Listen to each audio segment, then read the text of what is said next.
The heel has come back home. And I come back home to a crybaby bitch. I come home to a part-time sellout. What? I come home to some skinny fat blob known as Gunta. Där ingen är all comfort.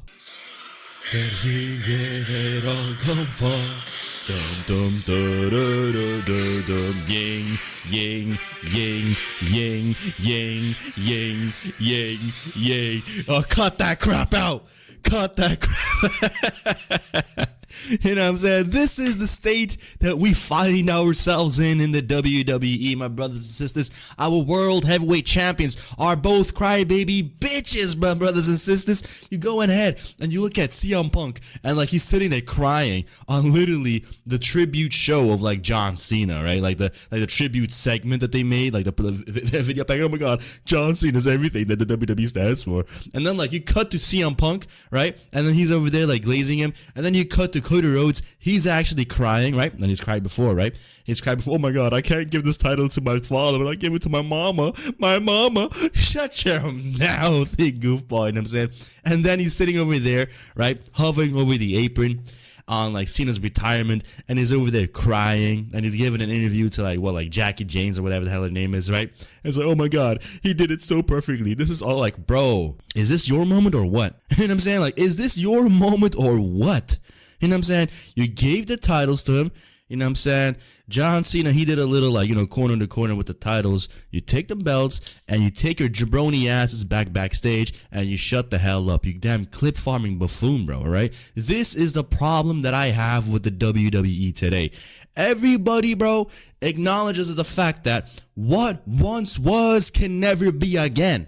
You know what I'm saying? Somebody like John Cena, somebody like the People's Champ, the Brahma Bull, the final boss. We cannot repeat stuff like that again, right?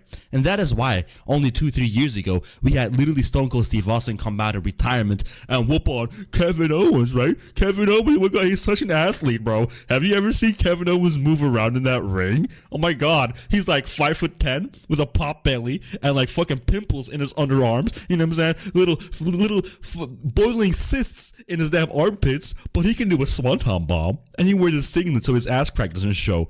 Bro, are you kidding me, bro? Like, literally, this is what we're dealing with today. Okay, so, this is what really prompted me to make this video, okay? Recently, Bret the Hitman Hart, he released his audiobook that he, like, narrated himself, about, like, 25 hours of, like, an audiobook. He goes over, like, his, like, book that he once wrote, like, my real world and the circus world of, like, wrestling or something like that, right?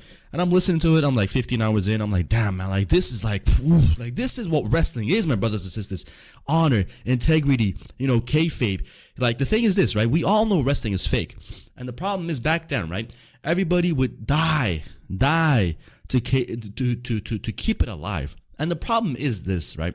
Even people back then, they all knew that the people knew that it was fake, right? They weren't fooling anybody when they were keeping kayfabe alive. But what they were doing is they were keeping their image alive, right?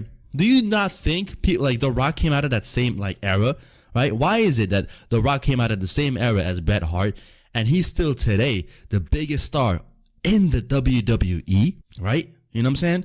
Second to none. Maybe John Cena, right? But why do you think that is? He has portrayed this image of I'm big, I'm strong, I'm charismatic, I'm entertaining, I'm this, I'm that. But today, right? You will have people like Sami Zayn pull up, right? Skinny, fat, flabby. You will have Kevin Owens show up. You will have Gunther show up. You will have, who else, man? Like, who else is a bum, bro? Big Back Brunson Greed. You will have all of these bums come out, right? Solo Sikoa, for example, right? And you will have all of these people come out and be like, all right, we all know wrestling is fake, guys. We all know it's this. We all know it's that. WWE unreal. Kayfabe is that, blah, blah. And the only thing that this business ever truly ran on was a good match. A good match? A good match? When is the last time anybody sat down and said, bro, this feud was so bad, but their match was amazing, bro. This match saved this feud.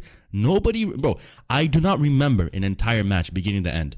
What I do remember is high spots, right? Iconic moments that happened in the ring. I remember this, I remember that, but I cannot remember the last time Daniel Bryan had a match from beginning to end and he was doing hard style and running knees and like turnbuckle tosses and like, you know what I'm saying, actually punching people for real and this and that. Oh my god, the indie style, this is awesome, fight forever. Bro, this is the problem with the WWE, okay? It is too soft. I mean, I'll also make a video about like it being too fat and like compare like what was back then to what is today. But my brothers and sisters, we have to focus on what the WWE is like today. Too soft.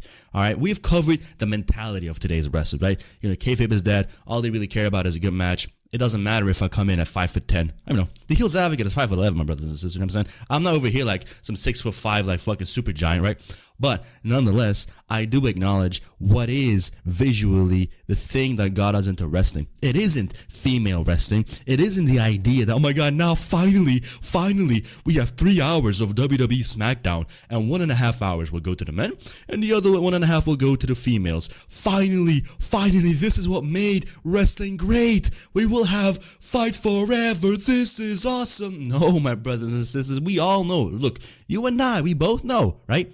The heel's advocate and the heel's advocate's advocates. You and I both know, my brothers and sisters, this was never what wrestling was all about. We are bigger than that. We are smarter than that. All right. We're not going to go to freaking Page and, you know, like line up at WrestleCon and take pictures where we're like huggered behind her, you know what I'm saying, with like a fucking double chin and like a big fat fucking belly and we look disgusting. We don't do that. We know what wrestling is all about. It is all about looking real, looking legit, wrestling legit. And why did I mention Bret Hart? Not only because he kept kayfabe alive or like he tried to be real with this business, but his matches. I can go back and, for example, my favorite match, you know, one of my favorite matches is definitely that like double turn match with Steve Austin. Hart against Steve Austin, double turn, bro.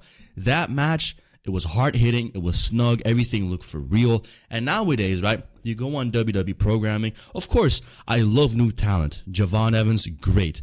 But let me tell you this. What is, you know, on the visual level, the difference between somebody like Carmelo Hayes, Javon Evans, or another like, you know, like type of guy that we have today roaming around on SmackDown or Raw? I mean, they all do the frog splash. They all do the springboard. They all do the swanton. It's always the same character, right? Back in the day, for better or worse, some gimmicks were goofy, right? We had the doctor, and then we had the lawyer, and then we had the sergeant, and then we had the Iron Sheik, and then, like everything was so crazy to the point where like, okay, everybody's clearly different from one another. But today, are they really that different? No. Why? Because they're too soft, bro. They're too soft. They don't want to commit. They don't want to make the necessary changes to their appearance. Are you kidding me? Sami Zayn has been looking the same for the last 20 years. And that is not a compliment. It would be a compliment if I was saying, look, man, The Rock has been looking the same for the last 10, 15 years, which is not true. The Rock at WrestleMania 40 came in his biggest, baddest shape ever at 52 years old. And then we had the World Heavyweight Champion Gunther, who still looks like a skinny fat bastard, bro. Are you kidding me? Oh, but the heel's advocate, we don't have steroids anymore. Steroids, this steroid. Come on, my brothers and sisters. It was never about steroids, man. It was never about it. You know what I'm saying? Of course, it helps. Right? It helps. But the reality is, the reason why the WWE had to crack down on these, like, you know, wellness policies is because of these damn wrestlers were overworked, right? They were overworked. They would wrestle 4 times a week, 3 times a week. You know what I'm saying? Even Maven said it. Like, Maven had like a clip going around where he was like, look, we used to have 2 tapings a week and then 1 live show. Bruh, that's crazy. Today, they only have to show up to SmackDown, right? And these days, bro, they will literally have pre-tapes, right? So they will have to come out on SmackDown, they will do the live show, and then they will go off there, and then they will tape next week's. So they really only show up once a week, and sometimes they have to show up once, like in 2 weeks. Come on, right? What the hell is that? And in that meantime, okay, you're not wrestling, you're not on the road, you can't go hit to the gym. You know what I'm saying? You can't get in shape. You can't take L-carnitine. You can't dial it in. You know what I'm saying? You can't take like this supplement or that supplement. I'm not even saying like, you know, you got to hop on like, you know, exogenous hormones or whatever, bro. But like I'm saying like at least get lean, right? The thing is this, when the wellness policy kicked in, what did we go to? Like, what did we go to what exactly, right? We went from Hulk Hogan, the Ultimate Warrior, the biggest and the baddest, and then the wellness policy kicks in, and then we still go to like very athletic, very muscular looking guys like Shawn Michaels, Bret Hart, right? That is what we went to. You know, Eddie Guerrero. Obviously, the thing is this, right? When you are able to take these like, you know, like PEDs for such a long time, your body actually shuts down the production, and so then you're able to hop on TRT or like HGH, right? And when that happens, boom, you're back in top prime form. I mean, have you not noticed how odd it is that today's wrestlers, as soon as they hit like a certain age, right, like 44, 45 years old, suddenly the entire careers, they've been fat, skinny fat, and like flabby, then they're jacked. Look at Edge. His entire career in WWE, right? Especially when he was like world heavyweight champion. Bro, he was not in shape. And then he retires, he comes back, and then he's jacked. 15 years later, he's jacked? Are you kidding me? Oh, that wasn't like some sort of PEDs, but all of a sudden, the same people that were advocating against it, they were glazing how much of a great shape that Edge has attained. Or even look at AJ Styles, right? AJ Styles, his entire career, he wasn't that jacked, and then boom, suddenly he just like blows up. Why? After a certain age, that natural testosterone levels dip down. They go to the doctor. The doctor says it is healthier for you if we now can inject testosterone to even out your levels, and we can elevate it to like 800 nanograms per deciliter, or maybe 1,000 if we're really pushing it, right? But the same can be applied for Randy Orton, right? Randy Orton, his entire career, he was skinny, and now boom, he just like blows up, and he's like a massive like monster, right? Why do you think that is? Even Brock Lesnar, he came back at WrestlePalooza in crazy shape. We all glaze that, right? So my point is this. Why is it that it's always the old-timers doing that, bro? Why is it the old-timers? If we look at today's big stars, right? We have Obafemi. Obafemi is imposing. 6'3", big, strong, big head. I mean, if you were to compare Obafemi's head next to Cody Rhodes' head, it's like, damn, bro. It's like a damn like hunter-gatherer, apex predator to a victim like Cody Rhodes' crybaby. You know what I'm saying? That is true. But ultimately, Obafemi has a great look. He can make it better by, you know, dialing it in, you know, getting like, you know, to like, you know, maybe 10% body fat. And that's the thing here, right? The Heels Advocate isn't some freaking fitness model, but it's also not the Heels Advocate's job to come out every single week on TV and perform in my underwear. You know what I'm saying? So that is like the level that we have to keep these wrestlers to, right? We have to have a certain standard, and they got to live up to it, bro. And not even to mention that, all right, coming back to the original point here, the fact is they are too soft because they allow it. The WWE allows it today. Under Vince, that wasn't true. Under Triple H, oh my God, bro. Have you guys seen WWE Unreal?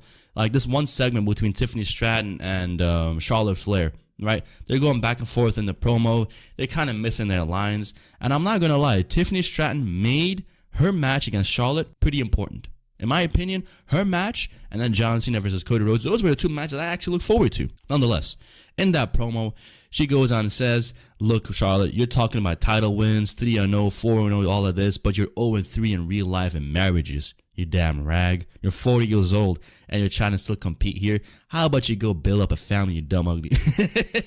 Okay, she didn't say all of that, but that's where it went, okay?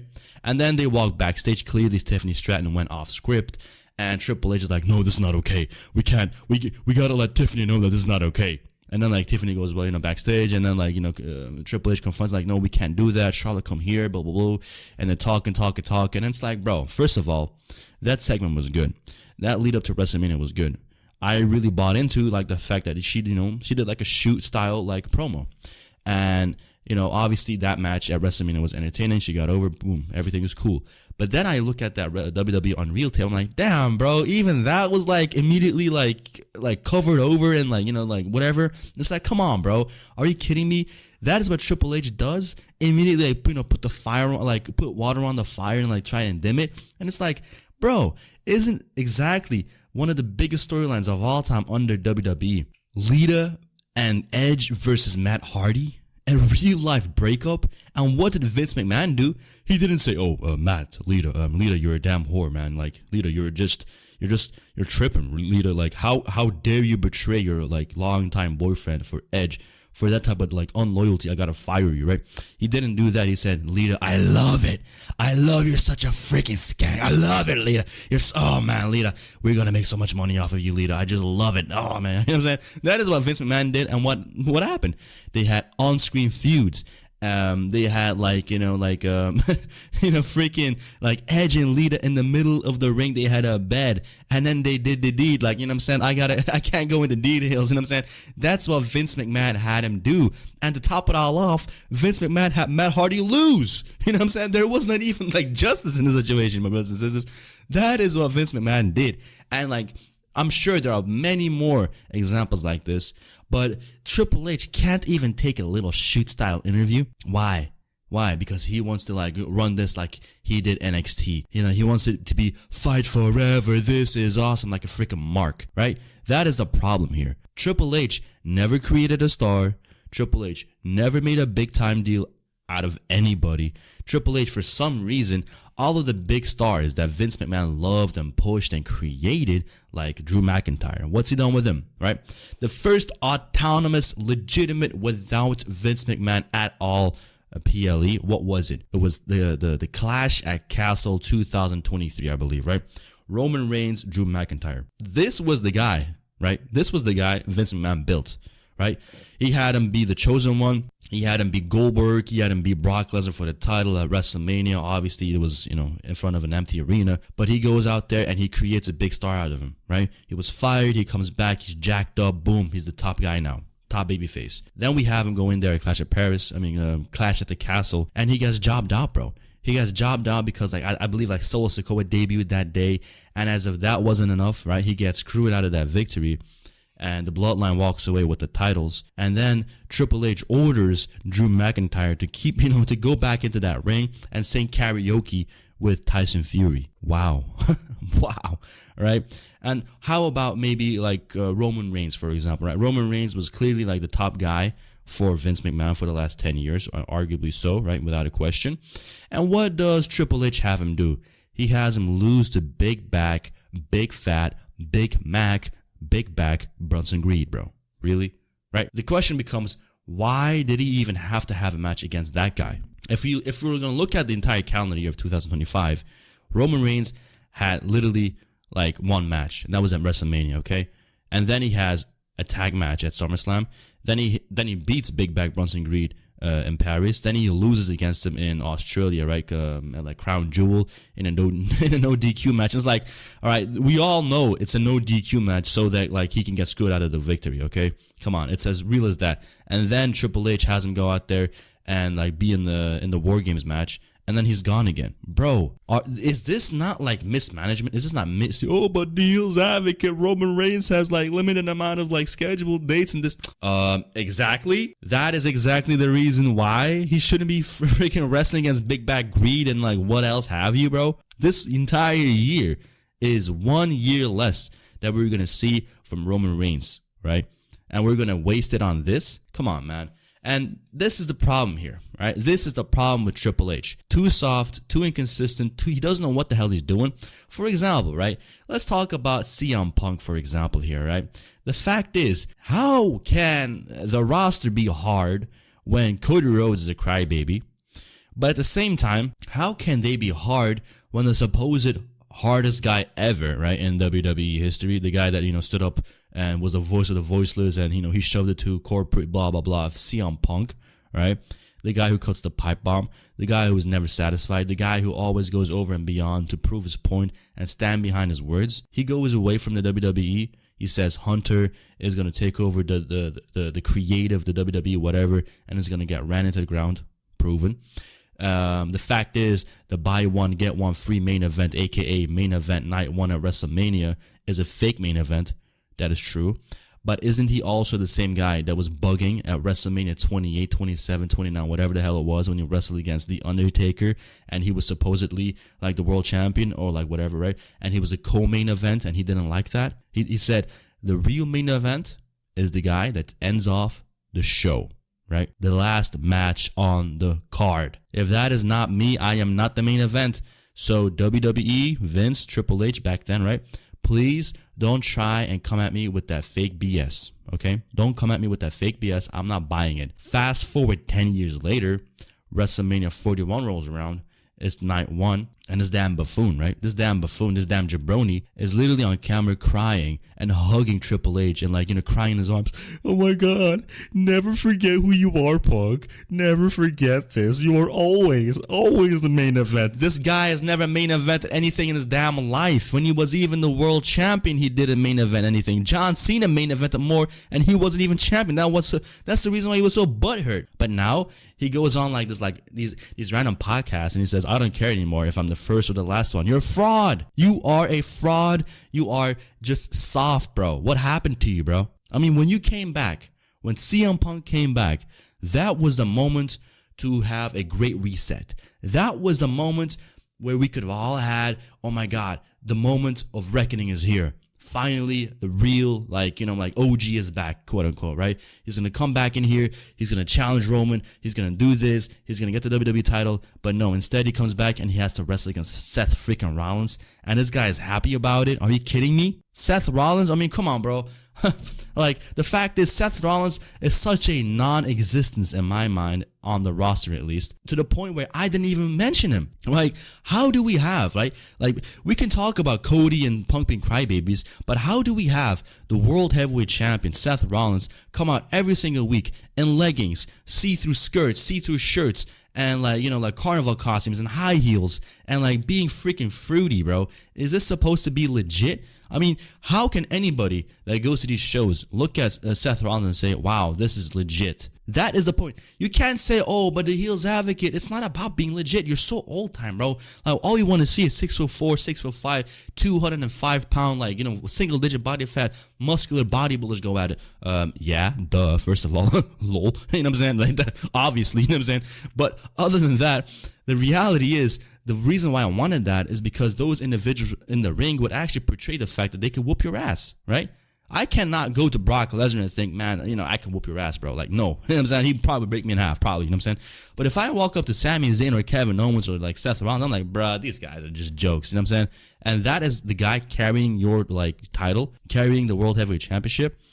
It's a joke, right? It's a joke. And then you have Seth Rollins going after CM Punk. They have a feud. And they realized, right? They realized CM Punk coming back to the WWE and immediately getting injured at the Royal Rumble took away the entire steam he had, right? But then pairing him up with a damn cross-dresser isn't going to really put him over either. And so they looked at the situation and thought, damn, bro, I thought this was going to be a big-time deal, but it isn't, right? It isn't. So we got to bring in the Tribal Chief, and there you go. Here is your makeshift main event of WrestleMania Night 1. You know what I'm saying? It doesn't make sense at all, my brothers and sisters. The way everything is today is just a joke, okay? Everybody is too soft. They don't take it serious. It is almost disrespectful. They think because they flip around a few times and, we get the chance of this is awesome, that's what we care about. Nobody cares about Sami Zayn. Nobody cares about Ilya Dragunov. Nobody cares about Carmelo Hayes, Trick Williams, Javon Evans. They don't care about anything. What we need, bro, is to have a great reset. The world heavyweight champion has to go away. We gotta only have the world champion, the intercontinental champion, and then tag titles. All right, we gotta create some real competition up in this, man, because this is just becoming a big fat joke. All right. We all have fake titles. This guy's walking around with fake titles, you know what I'm saying? Dominic Mysterio has 2 titles. Chelsea Green has 2 titles, but then she has a title, right? She literally has 2 titles, and immediately as soon as she won those titles, she gets squashed by Jade Cargill. It's what the hell are we even doing here, right?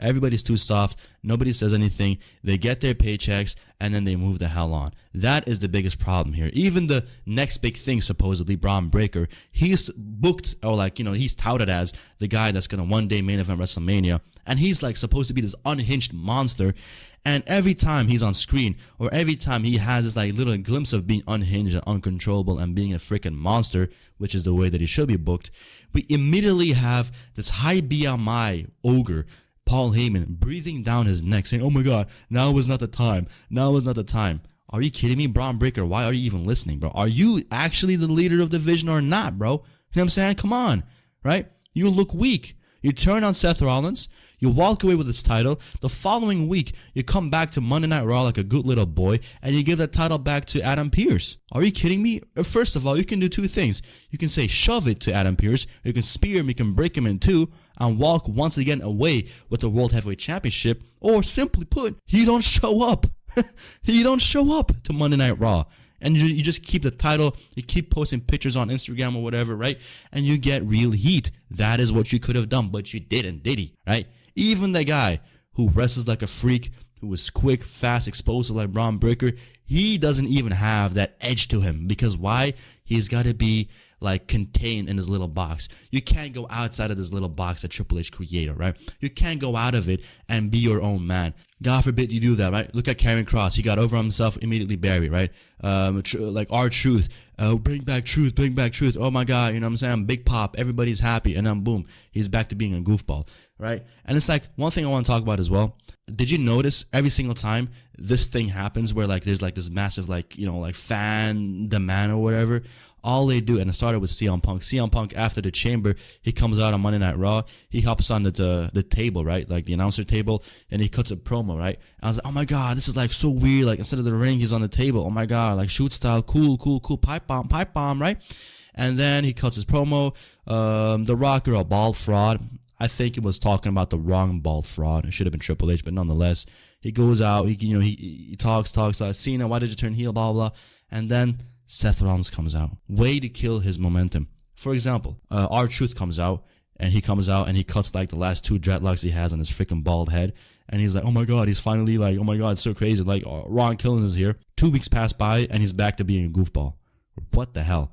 And then even recently, we had Nikki Bella come out on the announce table and cut a promo. It's like, oh my God, I am a legend. First of all, you got whooped the entire year. You lost at Evolution. You lost to Becky Lynch. And then you lost to Stephanie Vaquer. You know what I'm saying? And then you have to go out on Monday Night Raw, hop on the announce table, and cut a promo as if you were screwed out of anything. You suck, bro.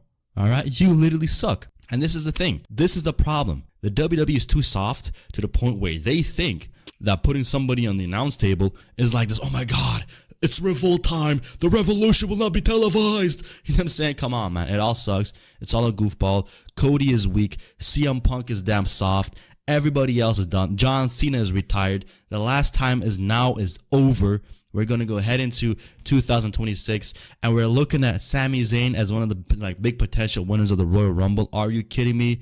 Oh my God, I'm going to find the Niebuhr's Bridge, and the Heels Advocate will leave it there. I'm the Heels Advocate. C-Jax, hit my outro, and I'm out.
Everybody keep asking me, how did I get off crack? How have I been off crack for 4 years? It ain't no trick to this, and it ain't Jesus. Ain't no more crack. That's it.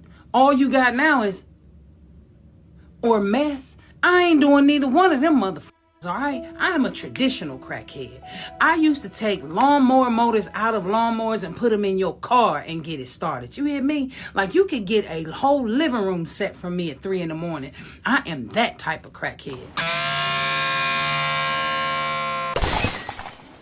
Hey, what's going on, guys? My name is Millennial Smark, and I'm bringing you the slop, the whole slop, and nothing but the slop. Just a quick reminder, don't forget, later on tonight, I will be doing a review for AEW World's End.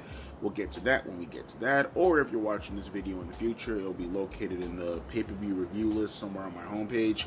And also tomorrow, we'll be doing a retrospective look, a review, a pay-per-view rewind, all that good stuff for the year of 2025. We'll get to that tomorrow when we get to that as well. Same format as last year when I did the 2024 retrospective review. With that being said, we need to talk about this. Because I look at this situation and it's like, we know the answer to this. Well, we know it, right? And they're going to jump on here and they're going to, go with the same, ad hominems, incel this, incel that, you hate women, misogynist, all the other bullshit to demonize you, to not have conversations about this, and maybe even help improve the women to get them to a spot where you actually earned the right to main event a show or earned your position in whatever you're trying to make waves in regards to your lane, right? So, Tony Khan was asked this question, and this was stemming off of the fact that, I don't know, some fucking Mark asked him why the women haven't main evented any pay-per-view yet, right? Okay, so this is his corporate PR answer, which I can understand why he would say something like this, but we need to have an actual real conversation about this, at least amongst each other.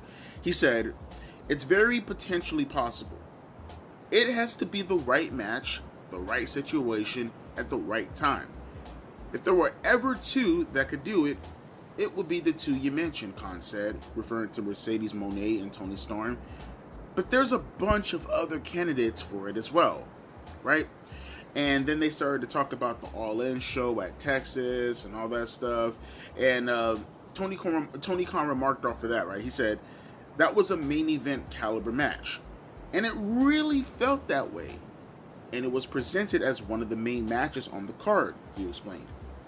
There were 3 key matches we featured on the global live field. Obviously talking about All In. Toni Storm and Mercedes, Omega versus Okada, and Hangman versus Mox. Any one of those could have been a great main event. It just depends on the situation, the rivalry at the right time, he explained. For what they were going to do, going 38 minutes, tearing the house down, on that particular night, I thought Hangman and Kyle was a great choice. I guess he's referring to, let me see, go back up. I guess he was referring to the show afterwards, because I don't know where the hell that came from, but I'm going to presume it came, off the heels of the show that Hangman and Kyle ended up main eventing. Maybe that was Wrestle Dream or whatever. He continues, right? He says, it's absolutely something we can see, and I would expect to see in the future on the night where it makes the most sense, and it's the biggest and most anticipated match on the card, Khan added. It is what it is, right? I'm tired of people constantly trying to force this narrative that the women are super duper over to look. Let's call a spade for a spade, okay? You can book around the women if you want to, but understand the stigma that you attach to it when you book the women in that manner, right? Even when you had something like a Becky Lynch, who was easily the most over wrestler. I think I talked about this already in my top 100 greatest wrestlers of the 21st century list. Cheap plug, right? I already talked about this, and I'll reiterate that same stance. Becky Lynch, indeed, was the most over wrestler in the world in that late 2018, early 2019 timeframe. She was. I will give credit where credit is due. And you happen to get a main attraction and Ronda Rousey to be, the person who stood opposite of her, right? Now you forced in Charlotte Flair, but it is what it is. My point being is, 2 of the wrestlers who are drawing you the most money happen to be staring across each other going towards WrestleMania. I understand all of that. It makes the most sense in the world. And you can even make an argument that that should be a feature match at WrestleMania. But would I go out of my way to make that the main event of WrestleMania? No, I would not go out of my way to make that the main event of WrestleMania. Why? Because people don't, and this is the thing. I'm gonna level with you guys here. Okay, here's the thing that's gonna sound incredibly misogynist. It's gonna be incel coded by most people who are gonna try to, extrapolate it in that manner. Again, to demonize people, to not have conversations about this. When you put women on a higher position in regards to the card, especially when focusing on professional wrestling, and quite frankly, I think in any male-dominated territory when it comes to entertainment, like I said earlier, you stigmatize it in a way where you're essentially saying your male talent is so trash, your storylines are so trash, that the women have to carry the brand. Again, you don't have to like it. You don't have to agree with it. But you know it's true. You're staring it directly in the face. And quite frankly, 9 times out of 10, it probably is true. Because look at the opposite. Like, let's take Becky Lynch and Ronda Rousey and Charlotte Flair going into 35 and use that as a perfect example, right? Even with the things in regards to what you have put in place, as far as the main event talent that could theoretically main event, look at the people who are in those spots. We're talking about Seth Rollins and Brock Lesnar. Now, Brock Lesnar is an attraction, but Seth Rollins, he may be put into a priority spot, but I've never gotten Seth Rollins to be that guy. It always felt forced to me, super duper forced, even to this day, to be honest with you, right? You have a Bryan Danielson and a Kofi Kingston, right? Amazing story, great story, right? But it's Bryan Danielson and Kofi Kingston, right? I like both guys. Bryan Danielson is one of my favorites, but just aesthetically look at them, right? Aesthetically look at them. Look at them. And we're not even trying to, use something to make up for something that's a loss, right? You're like, this is not like the Yes Movement stuff that happened in 2013, 2014 to make up what Bryan Danielson lacked in physical stature. I'm just being honest with you guys. We're talking about professional wrestling. I don't know why you have to bring your professional emotions into play here, right? That just is what it is. You go up and down the card, right? I'll put it to you this way. Let's go back to the 90s. You have something like Sable, right? Sable is super duper fucking over as shit. Probably one of the most, if not the most over woman on that roster. Take your pick. It's Sable or it's Chyna. And Chyna had to attach herself to D-Generation X in order to get that much more over, right? Sable just had to be Sable, right? I will make an argument that this is before Rock blew up, obviously, but in 1998, it's honestly Stone Cold Steve Austin, it's maybe D-Generation X, and it's Sable. And honestly, you can probably swap Sable out for D-Generation X on certain nights. Now that you have that, right, would you say, for an example, Sable should main event some nights? Some nights of Raw, some nights of SmackDown, or SmackDown didn't exist back then, but she should be able to main event some of the shows, right? Right? You should elevate Sunny to a position where she could be opposite of Sable, because she was relatively over still at that point in time. Not nearly as over as she was about 2 years prior, because Sable pretty much took over that. But nevertheless, though, you can get her to a point where you can have Sable and Sunny legitimately feud with each other. Would you recommend any of their matches main eventing over Stone Cold Steve Austin, right? Would you recommend any of that? Let's say Stone Cold Steve Austin was out, right? Like, let's say you're going into December for the Buried Alive show, right? The Rock Bottom show, excuse me, right? And say that Austin and Taker weren't going to do their match. Would you recommend Sable and Sunny main eventing that? If Sunny was still around, she didn't get released by that point in time? No, because that has a certain stigma attached to it. It just is what it is. It just is what it is. I'm going to say something that's going to be even more fucked up, right? I'm going to say something that's going to be even more fucked up. And I've come to this conclusion. The more and more and more you push the women, I can recognize their achievements. I can recognize their goals. I can recognize how good they might be in the ring. I can recognize all these things all at once, and also suggest that the more you push the women, the more of a detriment it is to professional wrestling as a whole. I've never been one to care about the women in that manner. Now, I might have my favorites, but my favorites, even then, I would not take my favorite women's wrestler and put her over some of my most, hated villains in professional wrestling as a kid, right? I used to have a hate boner for Triple H back in 2000. I fucking despise Triple H. But guess what? I'm going to tune in to watch Triple H every fucking night because I need to see him get his ass kicked. I love Lita. Lita is my favorite women's wrestler of all time. I love Lita. You put her in the main event and it's just her by herself and it's someone opposite of her, even if it's Trish Stratus, if it's someone opposite of her and Trish had a match on Raw in the main event back in December of 2004. You guys are very aware of this, right? Obviously. I turned off the show. I don't care. I don't care about women's wrestling like that. I don't.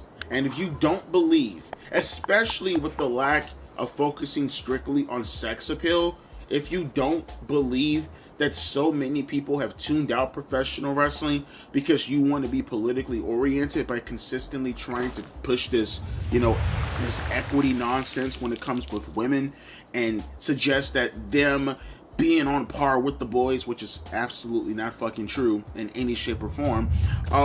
If you want to push that so badly, well, look at the consequences.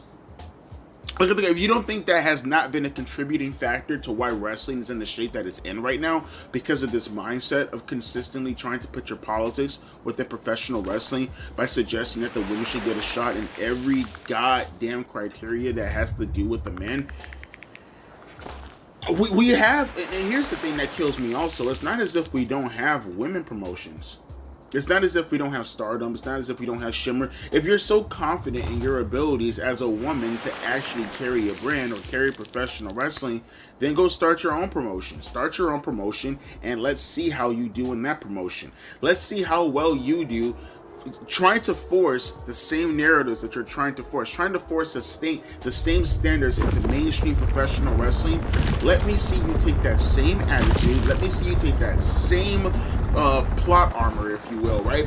And try to implement it within your own promotion that strictly focuses on women. Don't do anything that has to involve your sexuality. Don't do anything that has to be promiscuous. Don't promote any gimmicks in that way. No, strictly go there and just wrestle. Wrestle, and let's see how over you get. Trust me, there are niche markets for that type of audience. Obviously, you focus on the Joshis somewhere in Japan, right?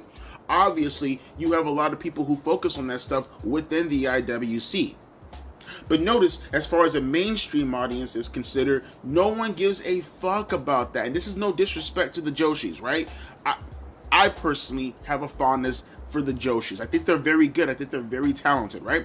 I'm just speaking objectively here that no one gives a shit about that in mainstream professional wrestling. That's just truth. That's just the fucking truth. So if that's the case, what gives you the right for any fanboy to have to force even more? It's like the Disney shit, right? I'm gonna make a metaphor comparison that's gonna probably piss some more people off. It's like the Disney stuff and the constant focusing on pushing more politics into the Disney stuff, more in particular the LGBT stuff, right? I'm all for living your life and do whatever you want to do, right? I don't care. But just keep it away from children. Keep it away from kids. We said this plenty of times before. Let kids be kids. I don't know how else to say it, how more times I can say it. It just is what it is, right? Because kids cannot consent. We know this. They just play stupid because, again, they try to push the boundaries as much as humanly possible to know what they can get the fuck away with, right? But look at what Disney was doing back in the days.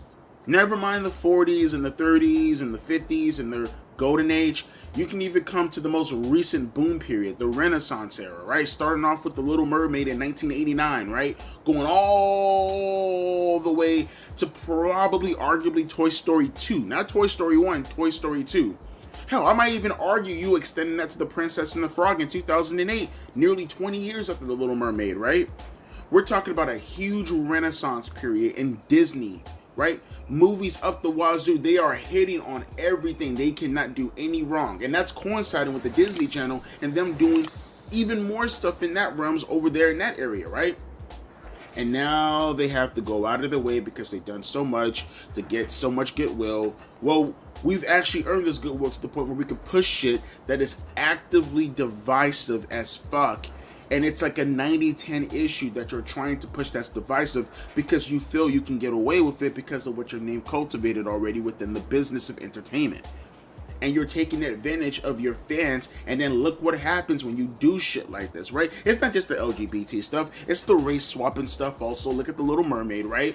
When you involve politics in any shape or form, and people want to play games and pretend as if, whoa, I mean, the issues that I care about are not politics. Well, if that's not the case, then why won't you vote for any other president or vote for any governor or any senator or any mayor that disagrees with your premise in regards to how you feel about that situation? Oh, that's right, because it's fucking politics. Hence why we're talking about people who are in government positions. Stop playing stupid. You know what the fuck you're doing. Anyways, though, I look at the Disney situation and it mirrors that. And that's just all throughout society, right? All throughout society. When you had a formula, you knew the formula that worked. The same thing is happening in professional wrestling. You had a formula that you knew worked, and you let people gaslight you into believing what you're doing is such a terrible thing that's happening in society, while ignoring the fact that if this was swapped around, if the roles were reversed, and trust me, they're reversed almost 100% of the fucking time because it's professional wrestling. And I don't know if you guys have eyes, but almost all the talent, almost all the male talent, they wrestle half naked. That's why the stigma in professional wrestling is typically having people who watch it being called gay, right? You're following me here? Why do the women get to see half-naked men all the time, and there's no issue with that? But when we ask for the same thing in return, in reverse, now all of a sudden it's the worst thing in the world because we're prioritizing the women's body? Never mind the fact that they jump on Instagram, they jump on social media, and this is the most sexual time, the most sexually driven time probably in the history of fucking humanity, because all you see on social media all the fucking time is sexuality being pushed. But I'm the bad person. You're the bad person. I feel like we have a rant like this every other 2 or 3 months. But that's the issue. That's the issue. No one wants to see the main event be the women. Just get it through your heads. Get it through your skulls. Get it through your minds. You can try to play as many games as you want. You can suggest this, that, and the third. You can say that we need to do this. Otherwise, we're not good people. We don't care about being good people. Your opinion, I've seen what you like. So why the hell do I care about what you hate? Like, what you believe to be a good thing rests solely within what you feel and how you navigate around the world. I'm sick and tired of trying to placate monsters. I'm sick and tired of trying to placate entitled narcissists. And I'm happy. To be fair, I notice an uptick in a lot of people now starting to just look at the things that these people have been pushing for over a decade and just putting their foot down. Just flat down on the floor. And they're just saying, no, we're done. I don't care. Like, I don't care how you feel. I don't care what you say. I'm done with your lame ass euphemisms in order to get around a very, very toxic issue that you yourself is saying is a good thing, but no one has ever done it ever within the history of humanity up until the last 10 fucking years. I'm done. And the same thing is extended to professional wrestling when it comes to the women. I'm done with them constantly trying to tell me that if you do this thing that we they actively see a downtrend in, then you're doing a good thing. Never mind the fact that it's affecting everything that we're seeing currently in professional wrestling right now. It's clear as day. It's dead in your face. You cannot not see it. But they'll sit here and they'll gaslight you because it's all a coachish mind way. It's a coachish mentality as far as how they think. And they actually think that they could take their beliefs in politics and bring it into professional wrestling and push it, and therefore they're now a good thing. They're a good person. They're a good ally. And like I said, they'll take what I'm saying right now. They'll play stupid. They'll pretend there's no correlation. They'll ask stupid questions like, what does this thing have to do with what I'm talking about at this moment? They'll try to obfuscate. They'll do everything in regards to trying to reply, but what they won't do is actually engage with the argument. And when they engage with the argument, I guarantee you they won't do it in good faith. And by good faith, tell me why the women need to main event. I'm not asking you as to the history of women and the suffrage movement and all this other. No. Why do they need to main event? Why? No different as to how I would go to Maybelline and I want to pick out a gift for my girl, and I'm looking around and I see nothing but men all over the products. Why? Why? And you know why they won't answer it? Because they know why. The real answer is they're trying to push an agenda.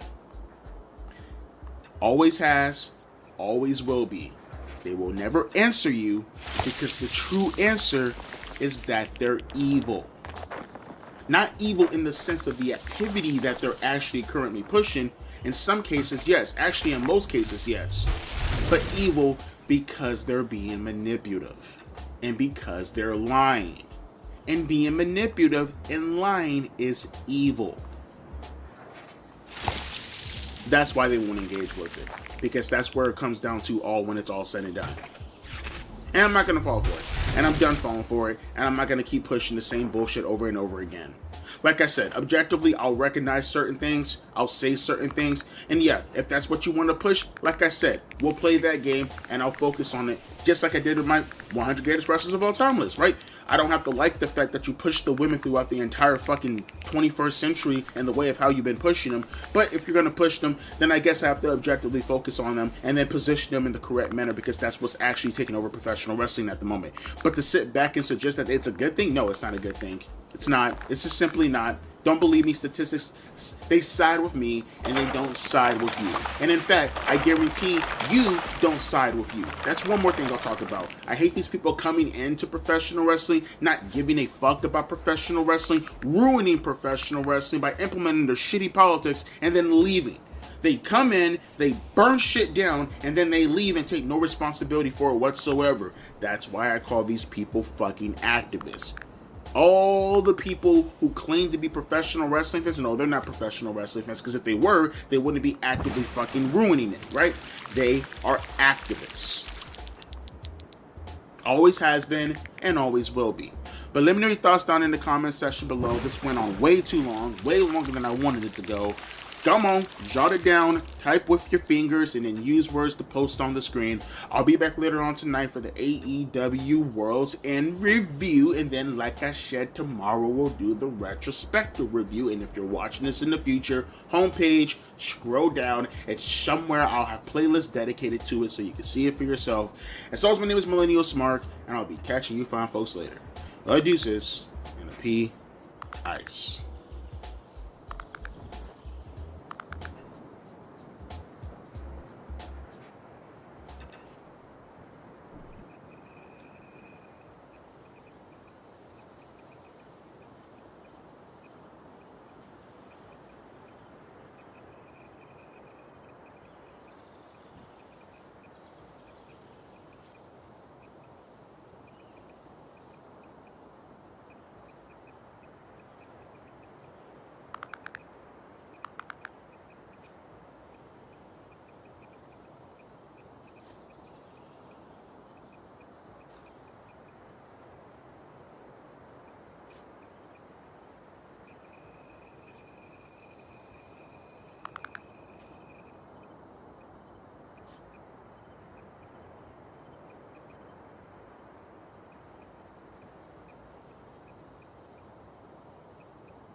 Bethesda is so incompetent, their microtransaction shops don't even work properly still. Gentlemen, welcome back to the #1 in the world, by a landslide in fact, a Bethesda hate channel on the internet.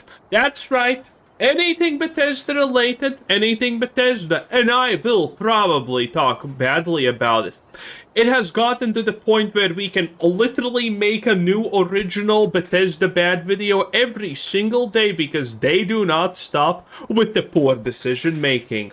So, grab yourself a drink, get comfortable, and let's see what Bethesda has failed this time. Fallout 4's lead designer reckons it is the most replayable game in the series thanks to its interweaving quests. You know what makes this easy? Do you want to know what actually makes my job easy? Pumping out at least one negative Bethesda video a day currently for the past month. It's the fact that everyone working at Bethesda is insane, probably. You have lead writers coming out and saying, oh no, the thing that no one liked and everyone hated, that's actually really good. Here's 0 reasons why that's true, but it's true, Chud. Fallout 4 lead director coming out and saying it's replayable. Yes, a settlement needs your help replayable. That's not actual gameplay. That is pain. Yeah, those are comments coming from Emil, you know who this is. Of course. Great games are played and not made. So this is a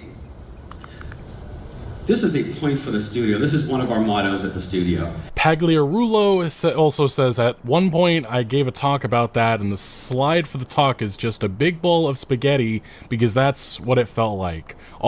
If you do not know, by the way, the stock from Emil Pagliarulo, one of the most delusional people, probably only next to Todd Howard, that works in Bethesda in a high position, sadly. Let me summarize it up. He literally made a speech to other developers saying, your game is bad anyway, so why even try? That's kind of the quick summarization, okay? And I'm not joking. That was literally it. That was literally the message that he wanted to say. Don't try. Players are not gonna like it anyway, so why even bother? Yes. Dude, I think if you say anything even close to that, I know, not even these words, but remotely close to that, you have kind of marked yourself as being blacklisted from the games industry, or honestly, any industry that requires creativity, interaction with other people. Oh, but this guy is a leading writer at Bethesda. You see why we never run out of things to talk about Bethesda? Because it's really bad. All these threads and strings that are just a mess, and I have to believe that Emil has never played Fallout New Vegas, because that's the only reasonable explanation for why he comes to this conclusion. Regardless, though, I didn't think we were going to be talking more Bethesda, at least before the end of the year, but here we are, because Bethesda is back in the news for unfortunate reasons. It's not for Starfield. Starfield's still MIA. There's been rumors, we'll maybe talk about that soon, but there's nothing, Bethesda has had nothing to say about that. They're working in the dark on that game's 2.0 experience. We'll see if it delivers. I have questions, concerns about that, but yeah. Starfield's promised exciting things for 2025, still yet to materialize. It feels like we've been left to suffocate in space. And then there's also the Elder Scrolls. There's probably oxygen in space if you ask Todd Howard. Scrolls 6, this is Bethesda's main concentration these days, and Todd Howard just about 2 months ago confirmed that the game is still a long way off, probably pointing to a late 2027. You know why it's a shadow drop? You know why Todd Howard is constantly talking about these shadow drops? Because there is some interest in Bethesda games still, obviously. Obviously there is. I'm still interested in seeing what happens. But the trick is, everyone knows, pretty much at this point, everyone, that everything Bethesda does is bad. So, the shadow drops are their last resort, because even if you give, I don't know, a 2-hour embargo before release for the reviews, they're probably gonna be bad. People are probably gonna look at them and say, yeah, surprisingly, I can tell that Luke Steffens' Mr. Matty plays Skill Up and Extra Life and Joy Raptor are are lying about the game being good. Yeah, surprise, surprise, people are not dumb. Us consumers are not dumb. Wow, surprising. Wow, who would have expected? And probably 2028 and maybe even beyond release date. We'll see what happens with that, but the expectations, the hype for that game is enormous. And that's another thing. I have serious doubts that Bethesda is going to be able to deliver on the expectations, the enormous expectations that have been built surrounding this game. But look, Todd Howard and company are talking about The Elder Scrolls 6. Todd just gave this update the other day on the YouTube channel, Any Austin, love that, but he said, The Elder Scrolls 6 most definitely has more trees than Skyrim, confirms Todd Howard. To Skyrim, unironically, probably had the perfect amount of trees, so that's not a good thing in my opinion, but hey. Elder Scrolls fans, this may not seem like anything, but it's gotten some people that are really hopeful the next game takes place in Valenwood. Some hope, but I think this just points to the fact that this game's probably going to be multi-provinces. Probably High Rock and Hammerfell, which is... No, it's Hammerfell. Bethesda's woke. Hammerfell is literally the excuse to make every character black and no one can complain about it. It's not because Hammerfell has a unique culture, landmarks, and all of that good stuff, because it's a really cool place with cool people. No, it's because Bethesda gets shoehorned in just every NPC black, and then they can say, "Oh, you chuds don't like this? Why do you not like this?" Yes, it's gonna be the typical playbook, obviously. Been my long-standing theory, and I think this even gives more credence to that belief. But at the very least right now, we're still talking Skyrim, because Skyrim shadow dropped a new update for Anniversary Edition update on Switch 2 with a free upgrade for Switch players. You know, this is supposed to be something that's applauded. Another shadow drop. They had one earlier this year, very successful. This one, though, has not gone down all that well. So Bethesda, as Bethesda does, they released their new little trailer right here. You can see the Skyrim Anniversary Edition official Nintendo Switch 2 gameplay launch trailer. Oh, that slightly scared me. I love how that's a selling point. Yes, we get the iconic music. It's just, I swear, they've been making these trailers for so many releases over the years, but that's pretty much it. You get the Anniversary Edition content, and it doesn't work. It's broken. They literally found ways to destroy Skyrim, and this is on the Switch. They also did it on PC. Even worse experience. We'll get to that in a second. But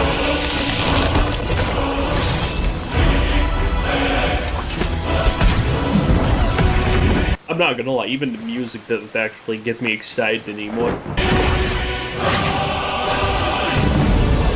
God, I love that soundtrack. I still to this day love the music. But yeah, this trailer right now, unfortunately, 3,000 dislikes to only about 1.5. And man, I was getting worried we're gonna go 1 year without a Skyrim release. The meme will never die. Dragonboard, I'm tired, boss.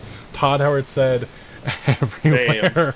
Relive the adventure for the 20th time on your 17th system. And while the jokes are mostly in line with that, just people exhausted of seeing Skyrim, it's also the fact that Skyrim on Switch 2 is a buggy disaster because no Bethesda launch can go smoothly. It's never going to happen. And the fact that of course it's never going to happen. We're talking about a company that doesn't have their microtransaction shop working for months now.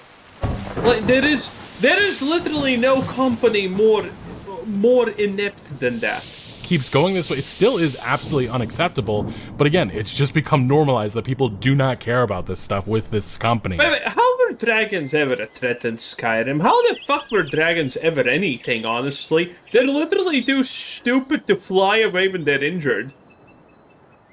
Skyrim on Switch 2 is 53 gigabytes, even more. I think the original is like 30 or so, or even less than that. Still locked to 30 FPS, and players report terrible input lag. Once again, it seems like Bethesda has screwed up updating one of its older RPGs. And yeah, it's noted here by Kotaku, the special edition version of Skyrim on PC is 12 gigabytes. Why it's 53... Optimization just not a thing at Bethesda, I guess. We have other articles Bro, we're not even at the release a game that works stage. We're still at the pre-beta stage. Ashes of Creation is currently looking at Bethesda and saying, wow, at least we're less of a scam than this.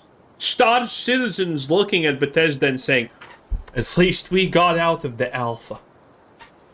Summarizing, Skyrim on Switch 2 shows fans are sick of buggy, basic Bethesda ports, but unfortunately, they just keep on delivering that. We also have viral Reddit threads like this on the Nintendo Switch subreddit saying, Skyrim Switch 2 is absolutely... Okay, you know what actually pisses me off? It's not the fact that Bethesda's incompetent, the fact that they can't make anything proper, the fact that the bugs are gonna last forever at this rate.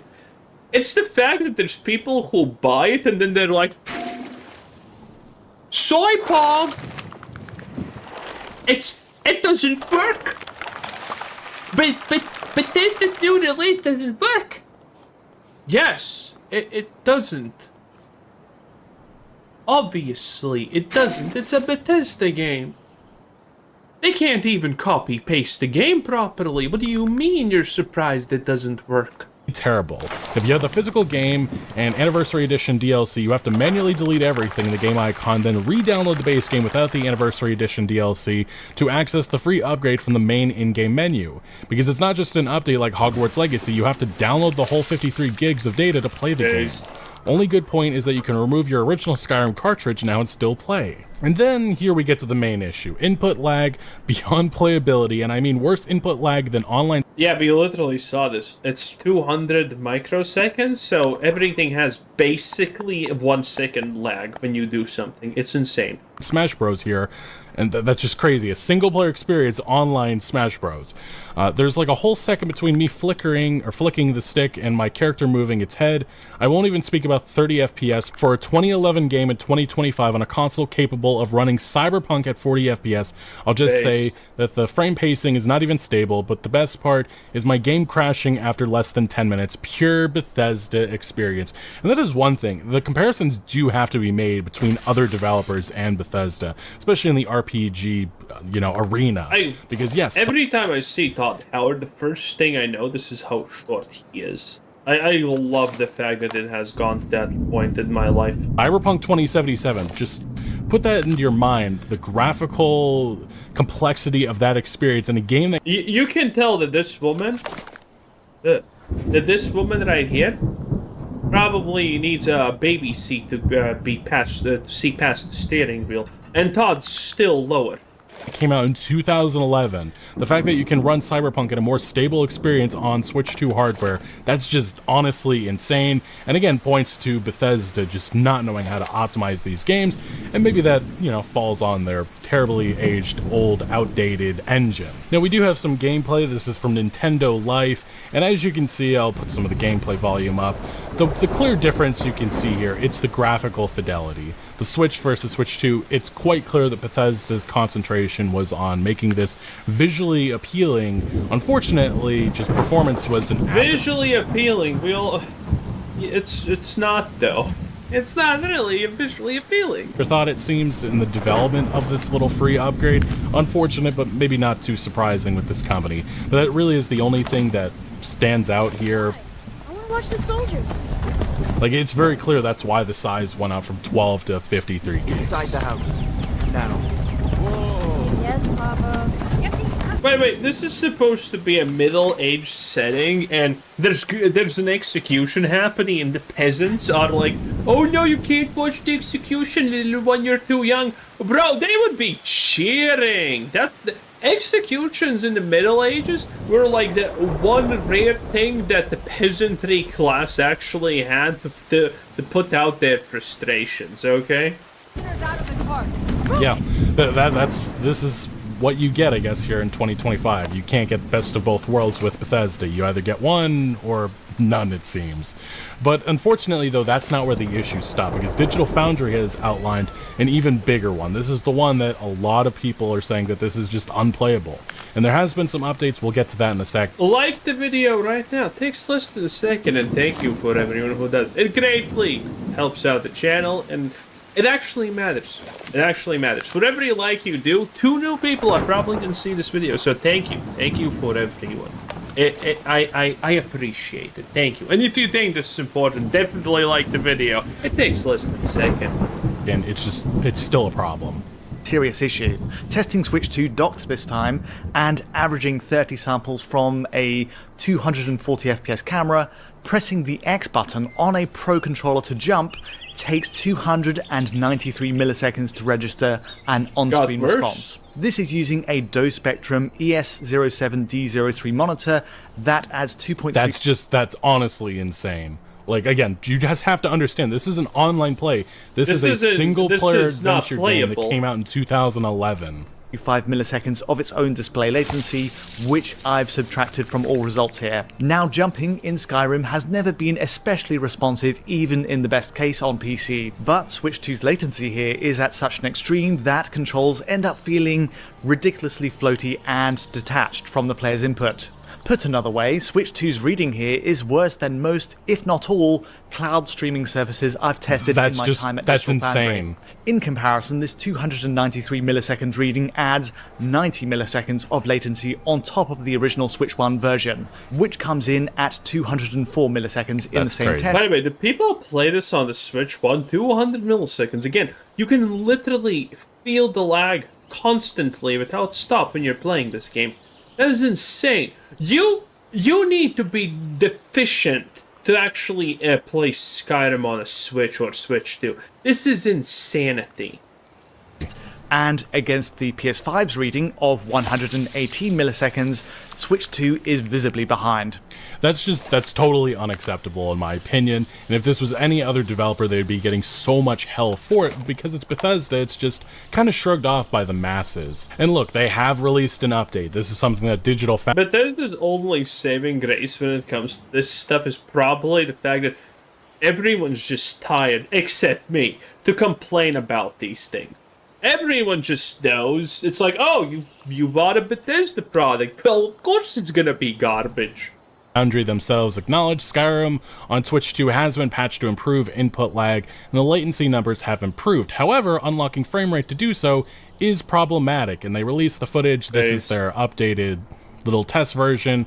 As you can see, that's still really fucking bad. Yeah, they slow it down here 5% speed, but that does make a difference in a single-player experience like this. They go in depth in this little article. This is what they showed. Again, thanks to the unlocked frame rate, we can also now measure a maximum 60 FPS frame rate for the Switch 2 port, which we can reach by aiming our viewpoint towards the ceiling of a dungeon like Helgen Keep with no other geometric detail on screen. Nice. The only way you can get 60 FPS with this unlocked frame rate. This is a rarity in our current testing thus far, with most normal gameplay reaching nowhere near the game's V-synced 60 FPS refresh rate. We've yet to measure noticeable frame rate dips beneath 30 FPS. I guess that's the one benefit from this. I guess if we're trying to find any positive, and that's really not even that much of one, especially with a game here in 2025 that released all... Nothing is saving Bethesda. It's just getting worse and worse literally by the day. By the hour, honestly. There is no hope for Bethesda. There is no hope for for the next Elder Scrolls. There's no hope for the Fallout TV show. Again, the Fallout TV show failed. I'm gonna probably make fun of it a little bit more later on in a couple of days or something like that, because it is hilarious. And again, I exactly predicted that this will happen. I told you that this would happen. The tourists are gone, so no one is watching the Fallout TV show. There's like a 95% drop rate in the audience numbers. It is crazy. All those years ago, and direct glances at complex scenery measures very close to 30, albeit with jumpy frame time spike. You can't actually... There's like 2 accounts currently on Twitter saying that the Fallout TV show is good, and they're getting wrecked every single comment section about every post that they are doing because they're just lying. They're just making stuff up. It's actually pathetic. So more negatives, pretty much, even with the update that they released since then. And yes, they show the footage of them aiming in the sky, 45 FPS, and then the Helgen Keep 60. Yeah, that's the only way you're getting 60. Any other situation, you're getting much lower than that. And they also show, and here it is, yeah, you can see them. They're just interacting in the open world near Whiterun, it seems right here. 32 frames, another one, they're just out in the environment. There's not much going on, it seems. 34, 30... So this means it dips hard when actually stuff is happening. 3, 34 once an action scene happens. So pretty much they unlocked it, but you're still getting roughly 30 to 34 frames per second. Nowhere near the 60 that you should be expecting with a game, again, that released so many years ago. That is modern Bethesda Game Studios, and I don't care what people say about Bethesda's reputation, you know, it doesn't matter. This is unacceptable, and it should be something that's met to uproar and anger, no matter the developer. But unfortunately, this is not where the issues stop, because it continues, because Fallout 4 Anniversary Edition, that also had a massive launch just a couple weeks ago, and was also another massive disaster. And we talked about this on the channel, we talked about how much of a mess it was, and how angry so much of the Fallout community was with the update. We also had Bethesda releasing a roadmap. Yes, you heard me right, we talked about this in a separate video. Good companies release roadmaps to get people excited. Bad companies release roadmaps so the people left playing are like, oh, after 5 years there's gonna be an update. Roadmaps are just horrible. If you made a shit game, don't release a roadmap. People are just gonna make fun of you. A fucking roadmap outlining patches to come that were going to fix the experience. It wasn't one patch, it wasn't two, it was like 3 or 4 different ones. And now, unfortunately, we're getting towards the end of these patch updates, and problems have emerged because Fallout's latest delay upsets gamers, Bethesda called out. And if you didn't know, Bethesda had to delay some of the December update because, I'm guessing... By the way, it's crazy how much good grades Bethesda honestly had, and how they have destroyed all of it. Starfield killed any hopes for The Elder Scrolls 6 being good. Unironically, like, Starfield was a massive point where people just opened their eyes and understood, wow, this company is bad. And Starfield in itself is like one of the probably greatest disasters in gaming history. On scale, we honestly don't have anything worse. Maybe if GTA 6 comes out and it's complete dog water, then it's gonna be worse.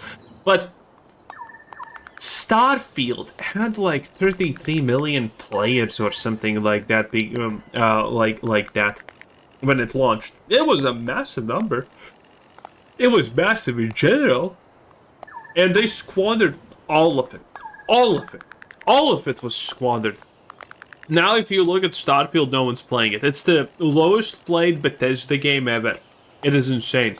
Maybe Redfall was worse. And yes, Redfall is a Bethesda game, because we had Todd Howard literally say that Bethesda was in charge of every decision made for Redfall. Nothing went through without Bethesda giving their go-ahead. So, Redfall is another Bethesda game that was absolute garbage. But people did not know that that was a Bethesda game. It was by some other Austin, Texas studio. But in any case, there is no hope. Because the Starfield's expansion, that was free for 95% of the population.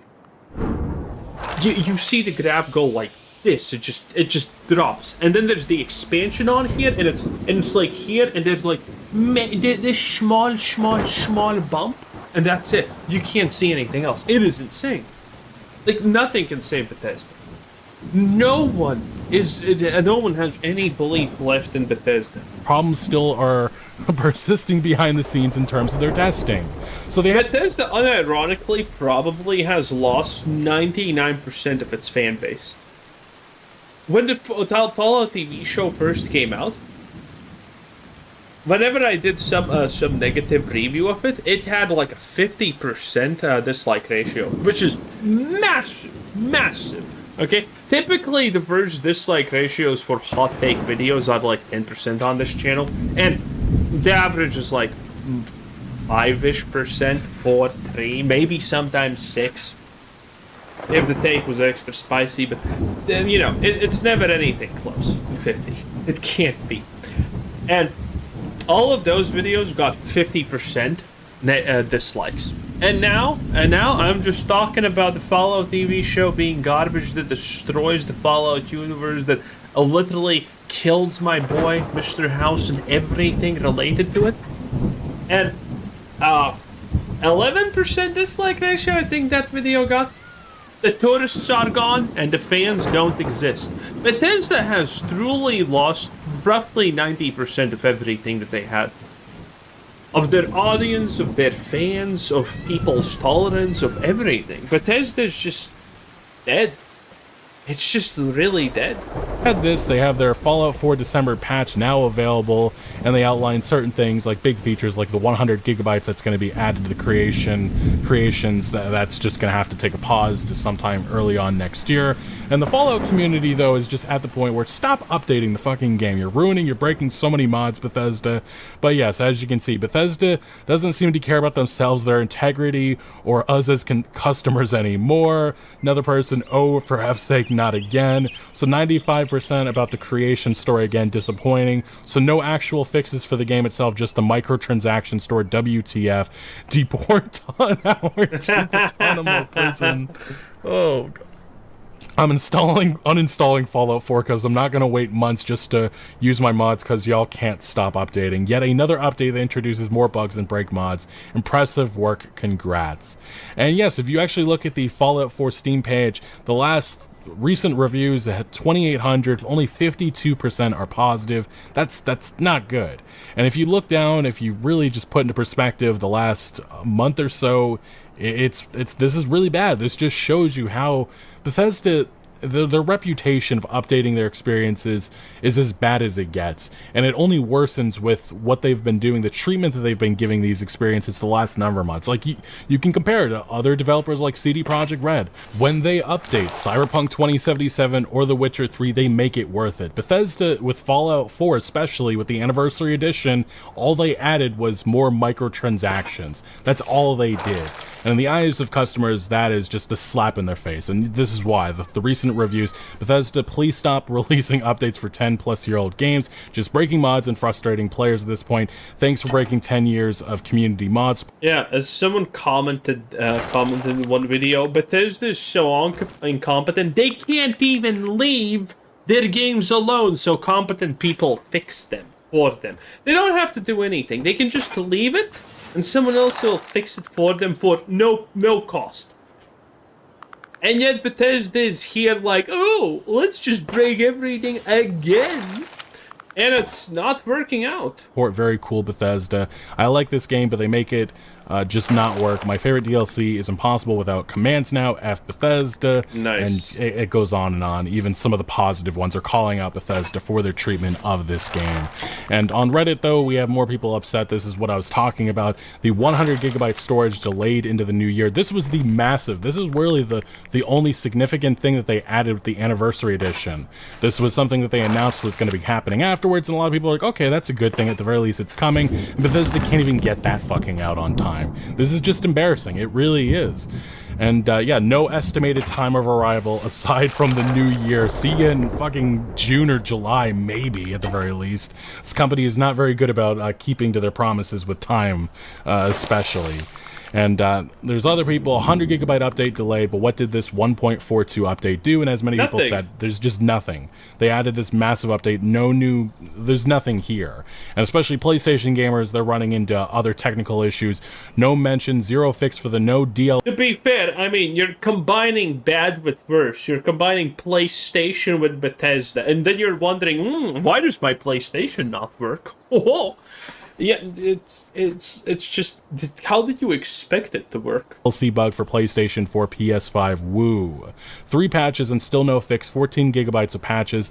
The DLC issue is actually ridiculous. This should be a #1 priority for them. It's quite impressive how Bethesda managed to break a 10-year-old game, which you could say that about a number of titles, because that's what this company is known for. And I just love that in recent interviews, you have Todd Howard saying, he knows fans are disappointed over the lack of Fallout 5, but that's why Bethesda is supporting their older titles. This is how they're treating their older titles. Based on making everyone hate Bethesda even more. This is how they're rewarding gamers. I feel like this developer just so fucking out of touch, and they just it's either incompetency or they just clearly. Christmas. I wanted to thank you all for making this a great year, and I'm so excited for tonight. It's a big week. We have AEW.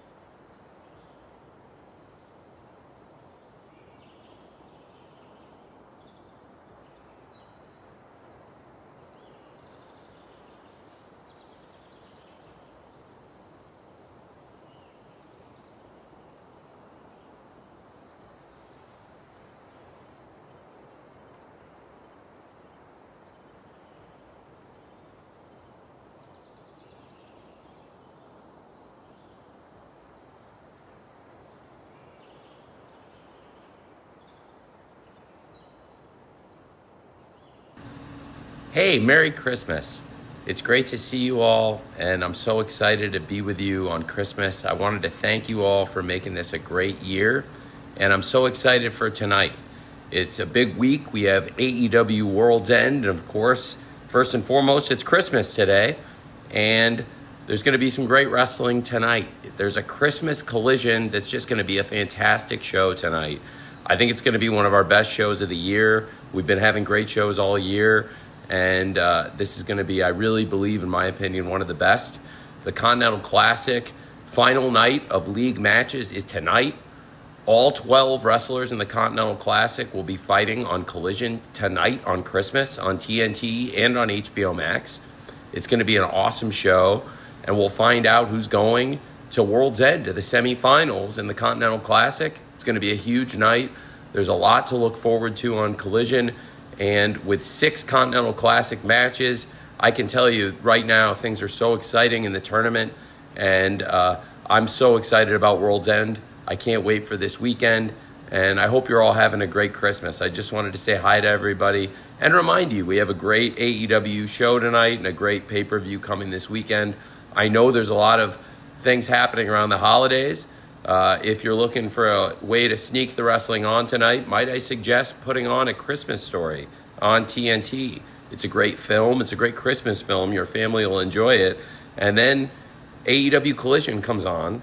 It's an awesome show, and I promise we'll make you look good with this one. It's an awesome show, so if you're an AEW fan and after A Christmas Story ends, you leave the AEW on, your family's going to love it, and you're going to look really good, and I promise it's a wrestling show that'll make you proud to be a wrestling fan. And it's just going to be awesome action, an awesome night of wrestling. I'm very grateful to you all. I just wanted to say hi on Christmas, wish you the best, and remind you, 9 p.m. Eastern, 8 p.m. Central, Christmas Collision tonight. Thank you for spending your Christmas night with AEW. Thank you for supporting us through this year. I'm very proud that AEW's just been named Sports Illustrated's Best Wrestling Promotion of the Year in 2025. And I can't imagine a better way to end this awesome year of great AEW TV for the last Collision of the year to be an incredible episode like the one we have tonight. Merry Christmas to you all. Thanks for saying hi and popping onto my X Live. I haven't done one of these in a while, and with this awesome Christmas Collision tonight on TNT and HBO Max, and with World's End this weekend, I just wanted to say hi.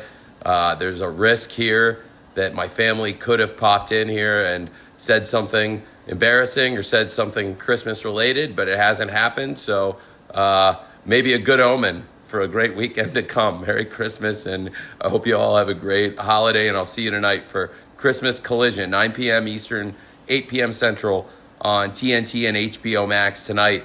Merry Christmas. Thank you to everybody who supports the Jaguars, Fulham Football Club, and thank you all watching AEW tonight. Merry Christmas, and God bless you all. Thank you very much.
When you picture Lord Vader, you probably see destruction, brutality, the signature breathing cutting through the silence, the crimson blade igniting before a slaughter.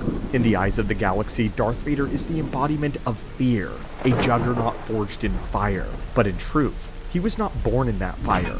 He was broken in it. And it wasn't until he was shattered, physically, emotionally, ideologically, that he began to truly become the weapon that we know and remember. This story isn't just about Darth Vader's power, it's about how he built it.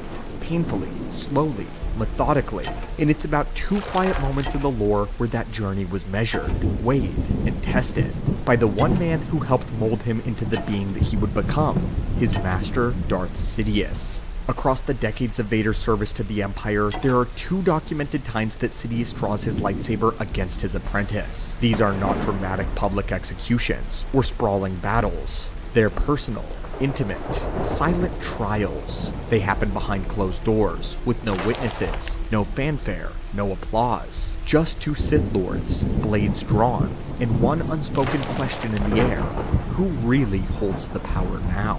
The first duel we'll explore comes shortly after Mustafar, right after Vader is reconstructed in the iron shell of his new armor and after his first Jedi kill. He's unstable, he's furious, but he's lost. He doesn't know how to fight in his new body.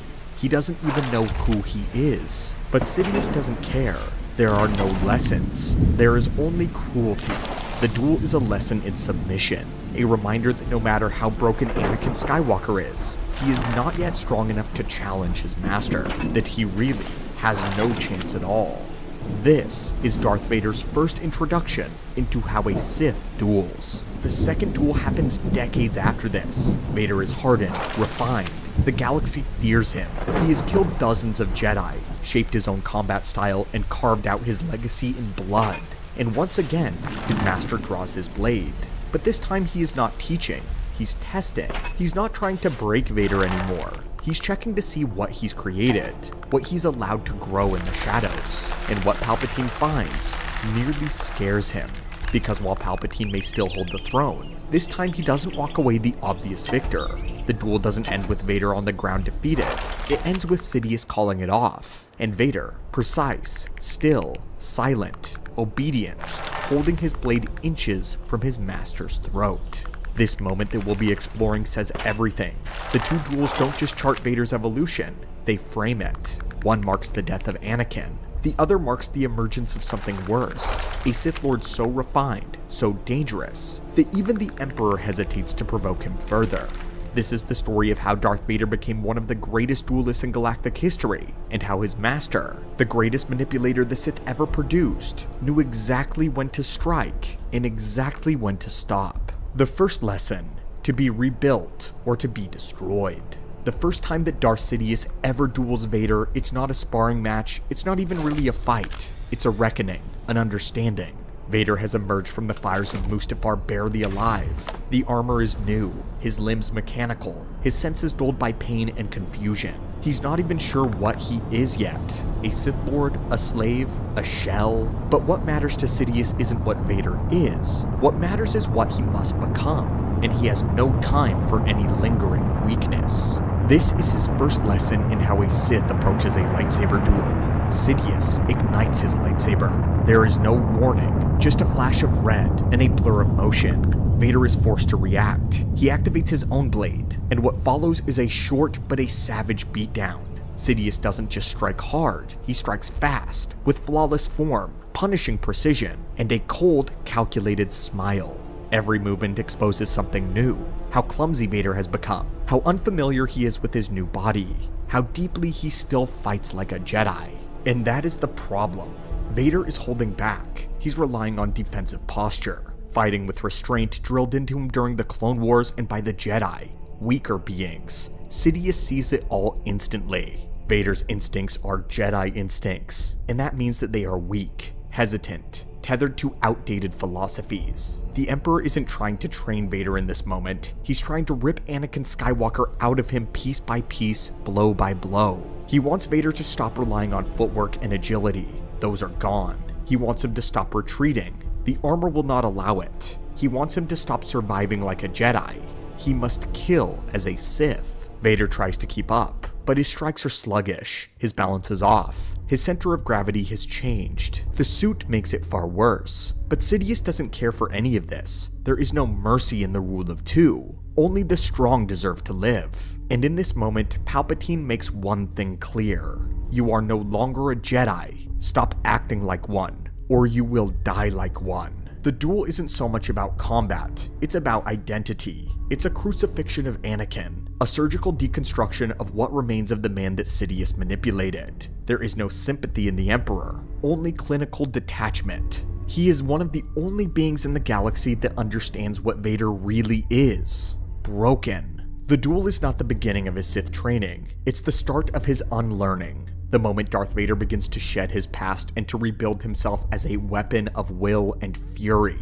And this is where the Jedi Purge comes in. Vader's true crucible. Vader's transformation was not just born in Sidious's chambers, it was forged during the Great Purge. Because what Sidious began, Vader would finish. The Clone Wars had taught Anakin the fundamentals of dueling. His power, raw, untapped. His athleticism and improvisation made him one of the greatest swordsmen of the entire era. But that power came with recklessness, ego, a refusal to evolve. As Anakin, he relied utterly on pure talent. But as Vader, he couldn't afford that luxury anymore. And when the Purge broke out in full, Vader faced something he had never seen before. He had seen skilled, desperate Jedi fighting for survival. And he wasn't facing them in battlefields anymore. He was hunting them in their sanctuaries, in old ruins, in forgotten temples. These were personal fights, not coordinated war efforts, one-on-one, no backup, no troops, just the lightsaber and will. And at first, Vader struggled. He won, but not cleanly. Jedi exploited his rigidity, exploited his limited mobility, exploited the way he telegraphed power. He was no longer a duelist who could overwhelm with speed or trickery. His combat form had become deliberate, surgical, adaptable. Vader began modifying everything, from his stance to his swing arcs to his footwork. He stopped lunging, he stopped flipping. He started dragging Jedi with his tempo, a slow, relentless rhythm where he controlled the arena, the air, the pressure. He weaponized intimidation. He used the sound of his breath as a psychological weapon. He would force errors just by being silent. He wasn't just executing Jedi anymore, he was studying them.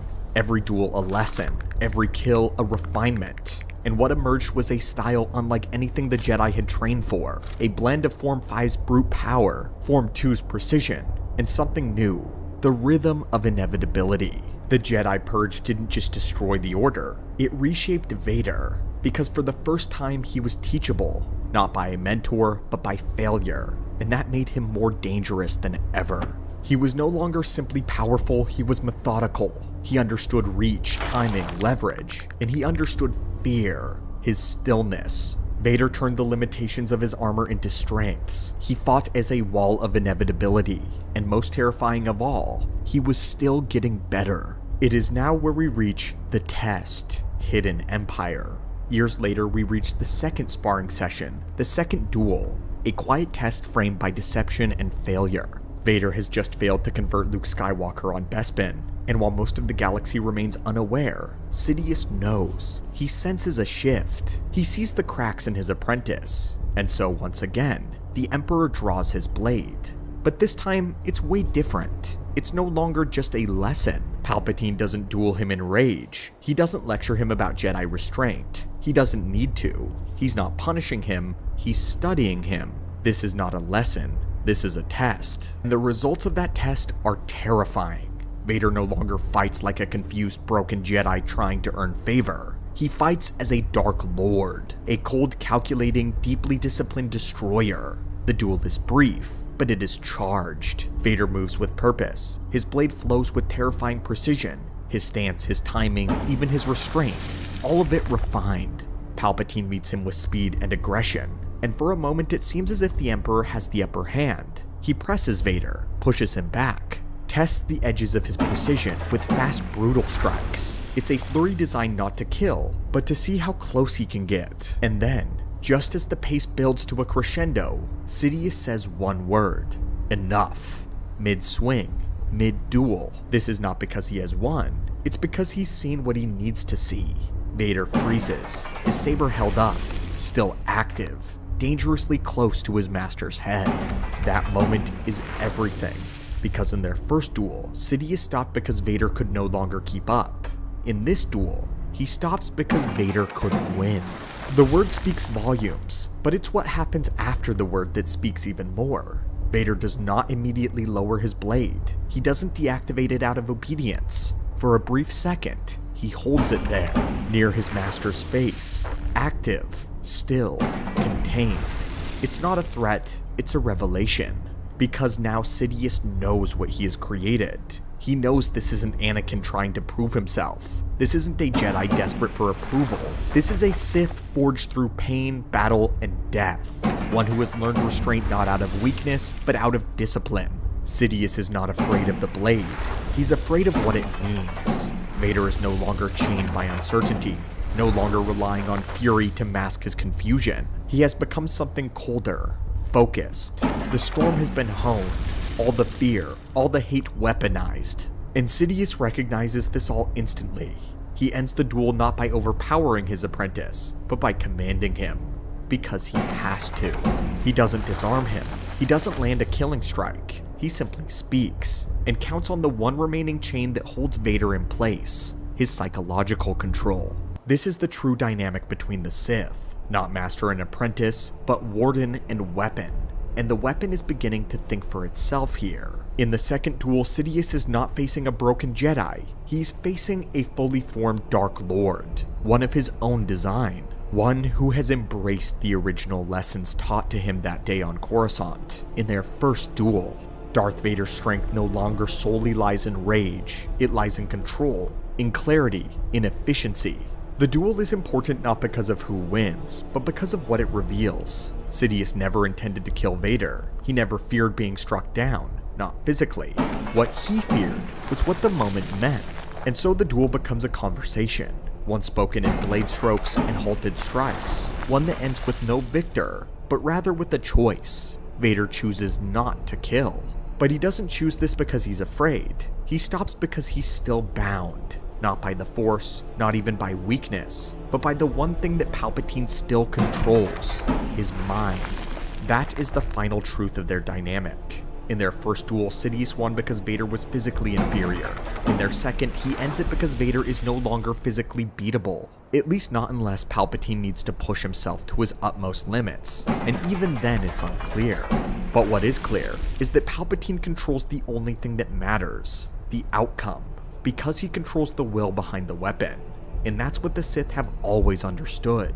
In the end, it was never about teaching or testing, it is always about control. And for Darth Vader, for all of his power, remains the sharpest blade in Palpatine's arsenal, one forged in fire, tempered in war, and forever held in the Emperor's grasp, at least until it decides to turn. But anyway, my friends, lore junkies, and fellow acolytes and students of the Force, what are your thoughts on the growing analysis between Vader and Palpatine, and their two sparring sessions in the lore? What are your thoughts on the story that it tells, and the ultimate evolution of Lord Vader, and his relationship with his master, Darth Sidious? As always, my friends, thank you so much for joining us here in the archives today, and as always, may the Force be with you.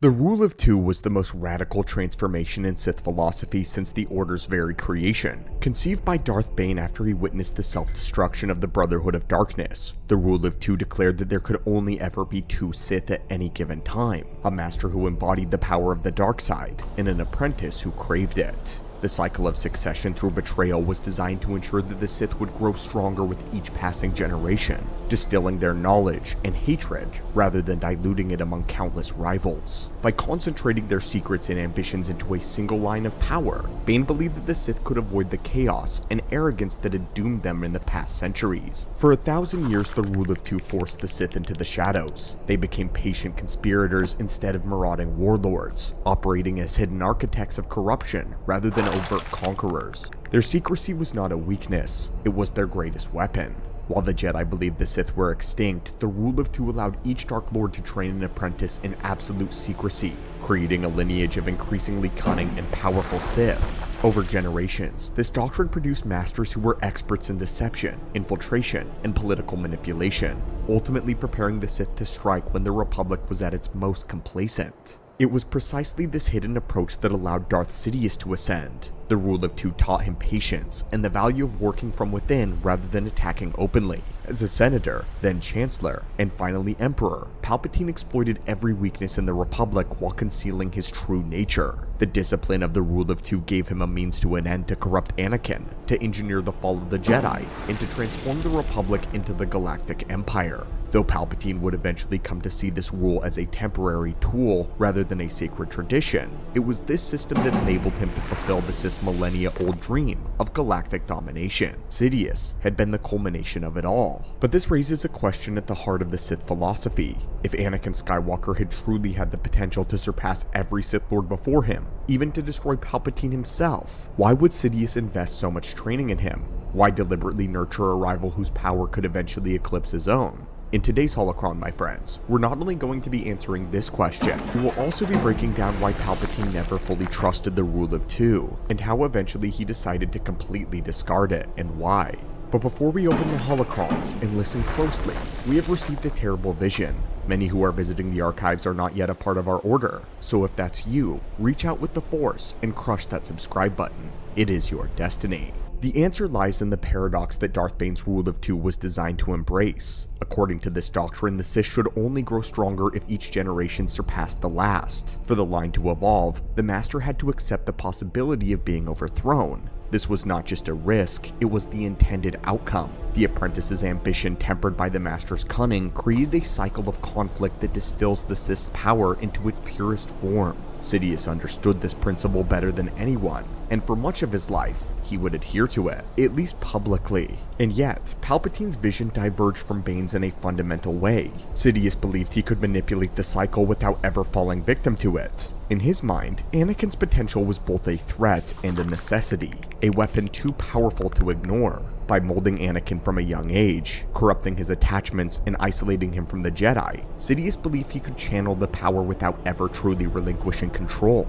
And even if the day came when Anakin's strength could challenge his own, Palpatine planned to transcend death itself, to cheat succession and render the rule of two obsolete. In training Anakin, he was not only ensuring the destruction of the Jedi, but also proving to himself that he could master the system that had defined the Sith for 1,000 years. Palpatine thought of the Force itself, and the unnatural circumstances of Anakin's birth as presenting him with a rival, but a rival worthy of his ambition. The legend of the Chosen One, the prophecy of balance, and Anakin's unprecedented potential were in Sidious's eyes, perhaps the Force's final countermove against the Sith's rise. Where lesser Sith Lords may have seen this as a threat to be eliminated outright, Palpatine saw it as a challenge to be mastered. This is where he differed from Darth Plagueis, who wanted the boy dead. But Palpatine saw a greater opportunity, a test of whether his own cunning, his knowledge of the dark side, and mastery of manipulation were truly limitless. In this sense, Anakin was not simply another apprentice. He was an existential obstacle, a living embodiment of destiny that seemed to promise the end of the Sith. But rather than shrink from that possibility, Palpatine embraced it with a kind of cold fascination. He believed that if he could bend Anakin's destiny to his will, if he could corrupt the Chosen One so thoroughly that the very prophecy would become an instrument of darkness, then it would prove beyond a doubt that his power eclipsed every Jedi and every Sith that had ever lived. Palpatine saw Anakin as the culmination of every prophecy, every experiment in alchemy, every ancient legend about beings born to reshape the galaxy, and whether he suspected the Force has created Anakin directly as a counterbalance, or whether he himself had unknowingly triggered the birth through Plagueis' experiments, Sidious recognized that Skywalker was no mere servant. He was a phenomenon, a singular event in the Force that could either destroy or immortalize the Sith. Yet for all of that, Palpatine was never intimidated by Anakin's potential. He believed his superior knowledge of the Sith lore, his mastery of deception, and his patient cultivation of Anakin's emotional weaknesses, that being fear, anger, and attachment, would keep the Chosen One in perpetual chains. Even as he praised Anakin's strength and flattered his ego, Sidious laid the groundwork to ensure that power was never truly turned against him. He exploited Anakin's love for Padme as both a lure and a poison. He He isolated him from the Council, feeding his suspicion and pride. And he orchestrated the Clone Wars themselves as a crucible of violence and desperation. A perfect environment to breed a Sith Lord who would be grateful, broken, and utterly dependent. By the time Anakin knelt before him as Darth Vader, the idea that he could rise to challenge Palpatine must have seemed laughably remote. Even if he had escaped Mustafar unscarred, Sidious would have relied on more than simple loyalty to maintain control. He possessed the resources of a galaxy, an army, an imperial network of intelligences, the Inquisitors, hidden dark-side cults that proliferated under his reign. More than that, he had decades of hidden knowledge. He had access to ancient Sith techniques, alchemical rites, and forbidden rituals designed to break minds and to hollow out souls. In his view, these assets would be more than sufficient to subjugate even a being as powerful as Anakin. To Palpatine, Anakin represented not only the Force's ultimate challenge, but also final proof of his supremacy. If he could twist the Chosen One to his will, he would have conquered not just the Jedi or the Republic, but now destiny itself. That was the ultimate ambition, to stand above prophecy, to stand above tradition, all cycles of death and rebirth, to make himself the one true constant in a galaxy forever in flux. In this way, Palpatine's willingness to train Anakin was not done out of naivety, but it was the purest expression of his arrogance, the unshakable belief that no rival, no matter how powerful or preordained, could ever escape the gravity of his control. It is the most striking irony in Sith history that while Palpatine believed he alone had outgrown the rule of two, he ultimately fell into the very same trap that destroyed so many of his predecessors. Palpatine convinced himself the succession was a relic of weaker eras, something only lesser Sith needed to fear. He told himself that his mastery of the dark side, his knowledge of ancient secrets, his control over an empire made him immune to all betrayal. In that belief, he was not so different from his own master Plagueis. Plagueis had also been certain that he was the exception, that through his experiments in manipulating the midichlorians and conquering death,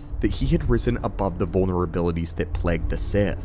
He believed he was on the verge of achieving a form of immortality that would make apprentices completely unnecessary. Plagueis didn't even intend on originally training Palpatine. He simply viewed his appearance as a gift from the dark side itself, the same way that Palpatine would later view Anakin. Yet in the end, Plagueis died in his sleep, murdered by his own student. Palpatine's arrogance was merely an echo of this cycle. Like Bane before, like Plagueis before, he believed he had broken the pattern. But the rule of two was not just a system of succession, it was a reflection of a deeper truth. The dark side thrives on conflict. The more power a Sith gathers, the more certain it becomes that their apprentice will one day rise against them. Palpatine thought he could transcend that inevitability, and in the end, he only proved how inescapable it really was. Vader's own relationship with the rule of two was equally complex to his master. When he first embraced the dark side, he did so out of desperation to save his wife, to end the Clone Wars, to impose order on a galaxy plunged into chaos. He did not yet fully grasp that it was a Sith tradition.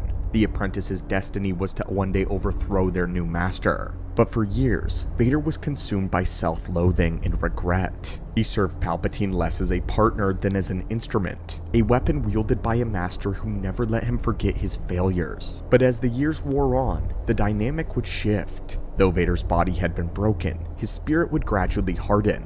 He began to see that Palpatine did not truly respect him as any form of a successor. He was not being groomed to inherit a Sith legacy, but to serve as an enforcer until a better candidate could be found. This realization became clearest when Palpatine encouraged rival apprentices and dark-side agents to grow in power behind the back of Darth Vader. Palpatine would even encourage them to disrespect him. Individuals like Mara Jade would prove to be a real potential threat, so Vader would need his own plan. The most striking example was Starkiller, a secret apprentice trained by Vader. Starkiller was not just a contingency plan to assassinate the Emperor, he was a mirror held up to Darth Vader himself, a reminder that to Sidious, no apprentice was indispensable. When Palpatine discovered Starkiller's existence, he did not destroy him. Instead, he attempted to twist the situation to his own agenda, using Starkiller as bait to draw out hidden Jedi and to test Vader's loyalty.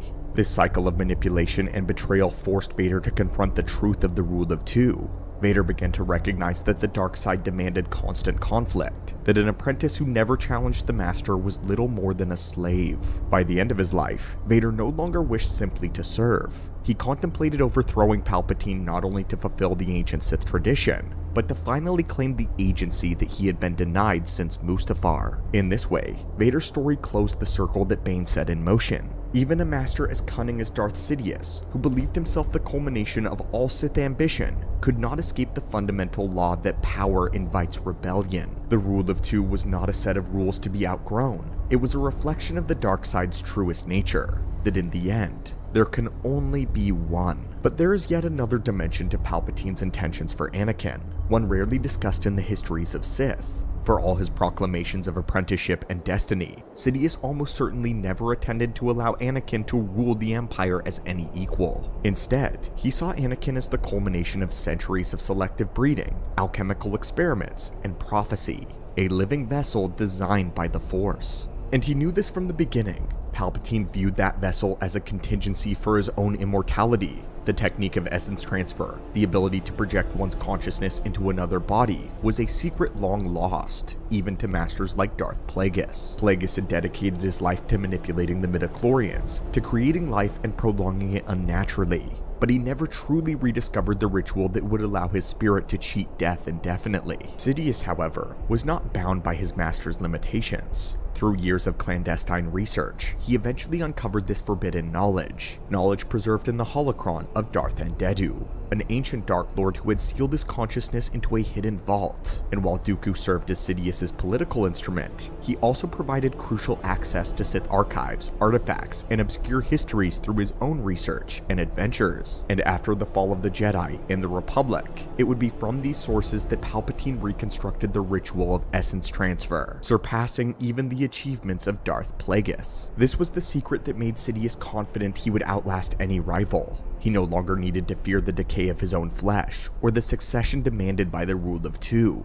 And in the figure of Anakin Skywalker, unburned, unbroken, and unimaginably strong in the Force, he saw not just a servant, but the perfect vessel. A body that could house his spirit unchallenged for centuries. Though he never spoke of these intentions aloud, his actions revealed the truth. Palpatine invested more in Anakin than anyone else. He destroyed the Jedi and the Republic to clear a path for the Chosen One's ascendance. He engineered Anakin's isolation and orchestrated his fall with the precision of a master alchemist, refining a singular, priceless material. And in the final hours of the Clone Wars, he did everything in his power to ensure Anakin would arrive at his side whole, ready, beginning to shape the galaxy. It is the greatest irony of all that his plan was undone not by prophecy or betrayal, but by the molten fires of Mustafar. When Anakin emerged from that crucible shattered, Palpatine's ambitions were forced to adapt. The perfect vessel was gone, replaced by a broken shell whose potential had been forever diminished. And so while Sidious continued to rule and scheme, he never again possessed the single ideal candidate to host his consciousness. Yet, this ambition to take the body of his greatest creation and inhabit it for all of time reveals the depth of his heresy. Where the rule of two demanded succession,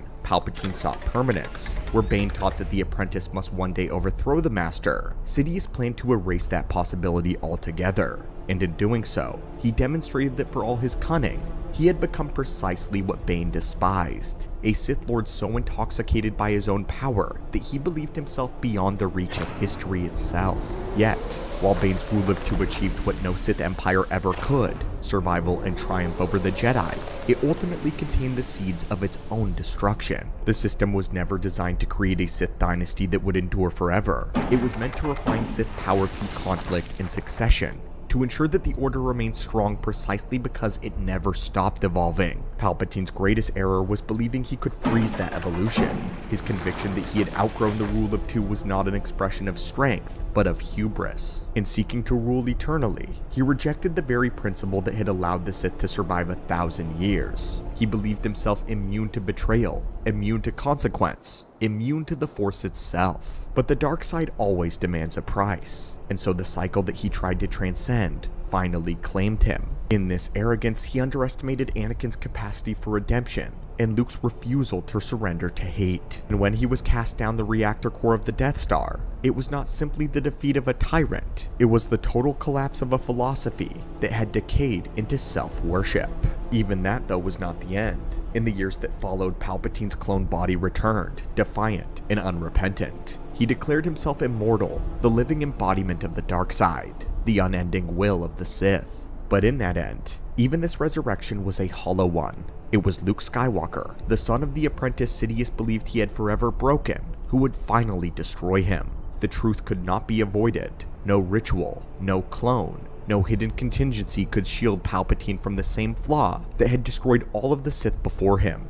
His arrogance was too vast to contain. His faith in his own invincibility was the most profound weakness of them all. In the final reckoning, Sidious was not the culmination of the Sith's triumph, but proof of their ultimate failure. He had proclaimed himself beyond the rule of two, the end of the old tradition and the first of a new, and in that sense, he was right. He was the last true Dark Lord of the Bay Knight lineage. He was the dark side's greatest champion, the ultimate expression of the Sith's ambition and their folly. But in believing himself above the cycle of master and apprentice, in imagining that he alone could stand unchallenged forever, Palpatine became exactly what the Rule of Two had been created to prevent. A master so consumed by his own power that he could no longer see the blade poised at his back. And so in the end, it was not the Jedi or the Republic or the will of the Force that undid him.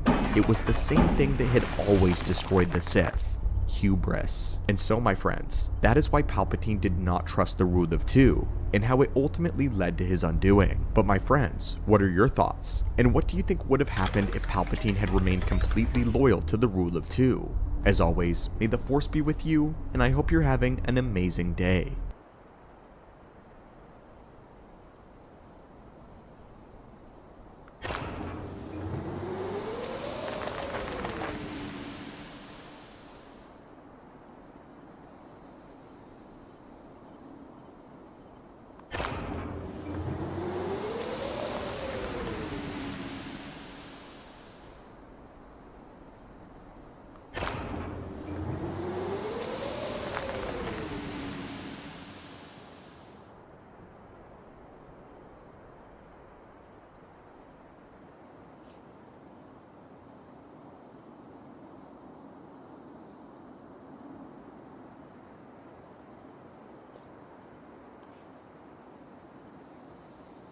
Mustafar, Palpatine's vision for the perfect Sith heir was shattered, but he didn't wait to lick his wounds. He moved quickly, activating every darkside asset that he had cultivated in secret for years. One of his first measures was to expand the Inquisitorius. These were the fallen former Jedi who had broken under torture or been seduced by promises of power. Trained in lightsaber combat and specialized to hunting Order 66 survivors, the Inquisitors were effective, but in the Emperor's eyes, they were little more than expendable hounds. They were never given access to the true teachings of the Sith and to true dark power. Then there were the dark side adepts of the world of Biss, fanatical cultists and scholars of forbidden lore. They gathered in hidden citadels to study Sith alchemy and ancient rituals. They wore black robes and carried red blades, but none of them ever stood before Sidious as a true apprentice or even close to an equal. They were a priesthood of darkness, useful, but ultimately beneath the Emperor's ambition. Among the other shadows, however, one figure stood out as something more formidable, something special. Jarek had once been a respected Jedi Master, renowned for his archaeological knowledge and hunger for forbidden truth. But after he fell to the dark side,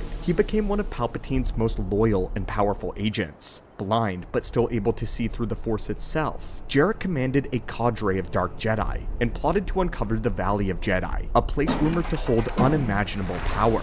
He was not content to remain a subordinate to Sidious. Unlike the other Inquisitors, Jarek actively dreamed of overthrowing both Sidious and Vader. In his private musings and secret councils, he spoke openly of seizing the Valley's energy to elevate himself beyond any Sith who had come before. But it's important to draw a distinction here. While Jarek's power was undeniable, and while his ambition was vast, Palpatine himself never seriously considered elevating Jarek as a Sith apprentice. In the Emperor's mind, Jarek was a tool to secure ancient knowledge and destroy Jedi enclaves, but not a candidate to inherit the Rule of Two. Jarek's aspirations were tolerated only because they were aligned in part to the Emperor's own interest. To Sidious, these figures, the Inquisitors, the Adepts, and even Jarek were all ultimately lesser instruments, powerful enough to terrorize the galaxy, but never worthy enough to sit on any throne.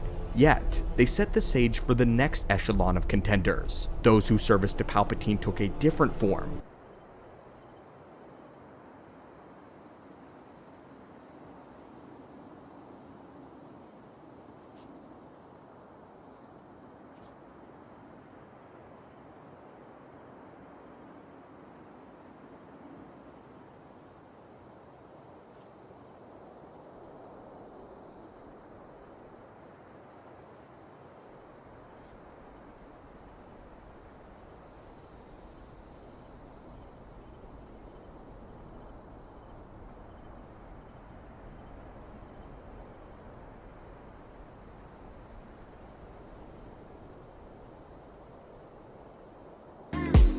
Okay, people, tomorrow morning, 10 a.m., Santa's coming to town. Rocking around the Christmas tree at the Christmas party. Oh.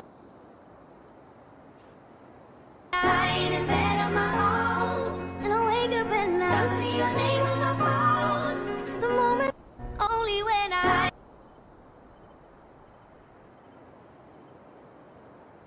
Blending shadow warfare with absolute loyalty, and among them was an agent who in Vader's eyes embodied everything that he despised. When Anakin fell into the lava on Mustafar, it was more than the destruction of a body, it was the end of a grand vision. For decades, Sidious had orchestrated a campaign of deception, betrayal, and war, all for one singular purpose: to claim the galaxy and to forge the perfect Sith dynasty. Anakin was not just another apprentice, he was the chosen one, an anomaly in the Force whose midichlorian count surpassed any being in recorded history. From the moment he met the boy from Tatooine, Palpatine knew that if he could mold him, no Jedi or Sith could ever rival their power. But it is important to remember that Palpatine's ambitions were never limited to just a single candidate. Even before Anakin's fall, he had studied the potential of countless others. In Legends, Palpatine quietly considered whether Maul, if he had survived, could be elevated further. During the Clone Wars, he kept Dooku close, never fully trusting him, still holding on to the possibility that Dooku was incredibly useful, admirable, and powerful. Sidious even maintained secret files on Force-sensitive children, potential assets that he could one day mold into servants, or even a successor. All of this is to say, when Anakin was crippled, it did not end Sidious's plans. It merely forced him to accelerate his contingencies. According to Legends, the Emperor was disgusted in the early years with Vader. He considered Vader crippled, a tragic disappointment, far less than what he had invested decades to create. Yet, even in this disgust, he never gave up on the idea of shaping the perfect Sith heir. He simply began the process yet again, searching for new instruments to realize the destiny that Vader had failed to fulfill. Beyond the Dark Enforcers and fallen Jedi, there were other figures who served the Emperor in more subtle ways, operatives who combined Force sensitivity with absolute loyalty. Chief among them was Mara Jade, known across the Empire as the Emperor's Hand. Mara Jade was different from the Inquisitors. She wasn't a hunter of Jedi by profession, nor a commander of a dark side cult. She was an infiltrator, an assassin, a whisper in the darkness who could reach any corner of the galaxy.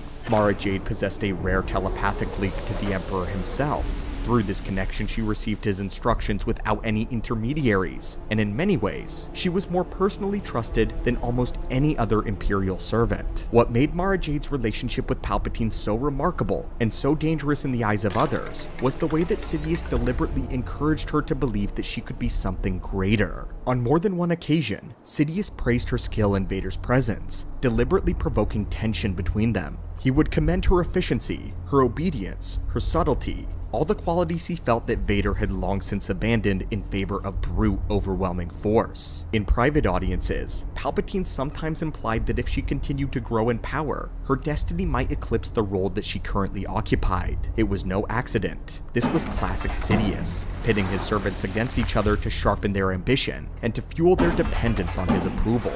To Mara, these moments of recognition were intoxicating. They fueled her sense of purpose and her belief that she could one day be a greater role in the Empire. But to Vader, they were nothing but mere theater. In Vader's eyes, Mara was an irritant, a clever agent who believed herself indispensable, yet lacked the power to ever threaten him directly. Vader understood the game that the Emperor was playing with Mara. He knew Palpatine would never truly replace a Sith Lord with an assassin, no matter how skilled she was, and that knowledge only deepened his contempt for her. Mara Jade's special status was, in the end, a tool, a way to keep her loyal, a way to remind Vader that even after Mustafar, the Emperor's power over his servants was absolute. No matter how much Palpatine praised her, she remained an instrument, never a successor. But among all of Palpatine's machinations, there was one apprentice who was not merely a pawn or a distraction, one who was trained in secret to become the heir that Vader had failed to become. Among all the dark side adepts and secret enforcers who served the Empire, there was perhaps no figure more enigmatic or more complicated than Lumaya. Born as Shira Bree, she came into Palpatine's service not as a Sith acolyte, but as an exceptional intelligence operative. Recruited into Imperial intelligence, and then personally groomed at the Imperial Academy at Karida, Shira proved herself to be resourceful, fearless, and utterly loyal. By the time she came to the Emperor's notice, she was already among the most promising covert agents in the Empire's vast intelligence network.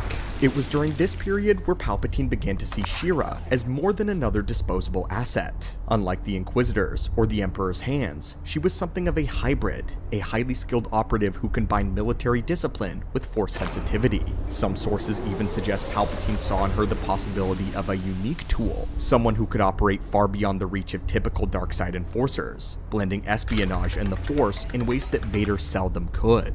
Her fate changed dramatically though in a single moment. During a mission against the Rebel Alliance where she had gone deep undercover, the Force itself alerted Luke Skywalker to her danger, and Luke shot her starfighter down. This would alter her life forever. Her injuries were catastrophic, but rather than let her die, she was retrieved and reconstructed with extensive cybernetic implants, enhancements that left her less than fully human in both body, and some would argue, in her very spirit. In the aftermath of her transformation, she took upon a new name, Lumaya. It was Vader, not Sidious, who took the most active role in her rebirth though. Vader personally oversaw her training in the dark side, teaching her to use that of anger and pain as tools of power. He instructed her in the construction of her own unique weapon, the Light Whip, a lightsaber so unorthodox that even seasoned Jedi struggled to counter it. Yet, Palpatine was never blind to what Vader was doing. He watched Lumaya's development with cold curiosity, evaluating whether this newly forged disciple may someday serve a purpose beyond covert assignments, something more.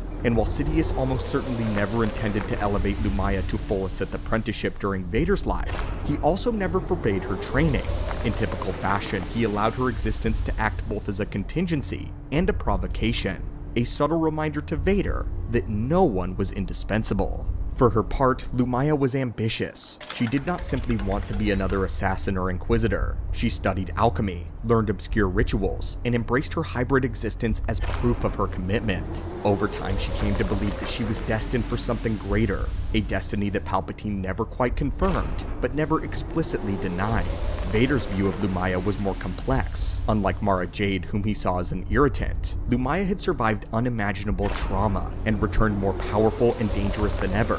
He respected her resolve and her capacity for cruelty, but even he understood that her training was incomplete. However formidable as she would become, she was not a true rival, more of an experiment, a testament to Vader's ability to mold a servant in his own image. After Palpatine's death, Lumaya finally seized the identity that she had long since coveted. In the years following Endor, she declared herself a Dark Lady of the Sith, embracing the legacy that neither Vader nor Sidious had ever formally granted her. Her claim was more than a hollow boast though. She would eventually mentor Jacen Solo, guiding him to becoming Darth Kaitis, one of the most destructive Sith Lords in galactic history. It is in this later chapter of her life that cements Lumaya as one of the most consequential darkside figures to emerge from the Empire. While she was never truly positioned to replace Vader in Palpatine's eyes, she came closer to realizing the Sith's enduring legacy than any other Imperial agent or operative. And beyond all of them, Lumaya did become a Sith, though not a part of the lineage of the Rule of Two.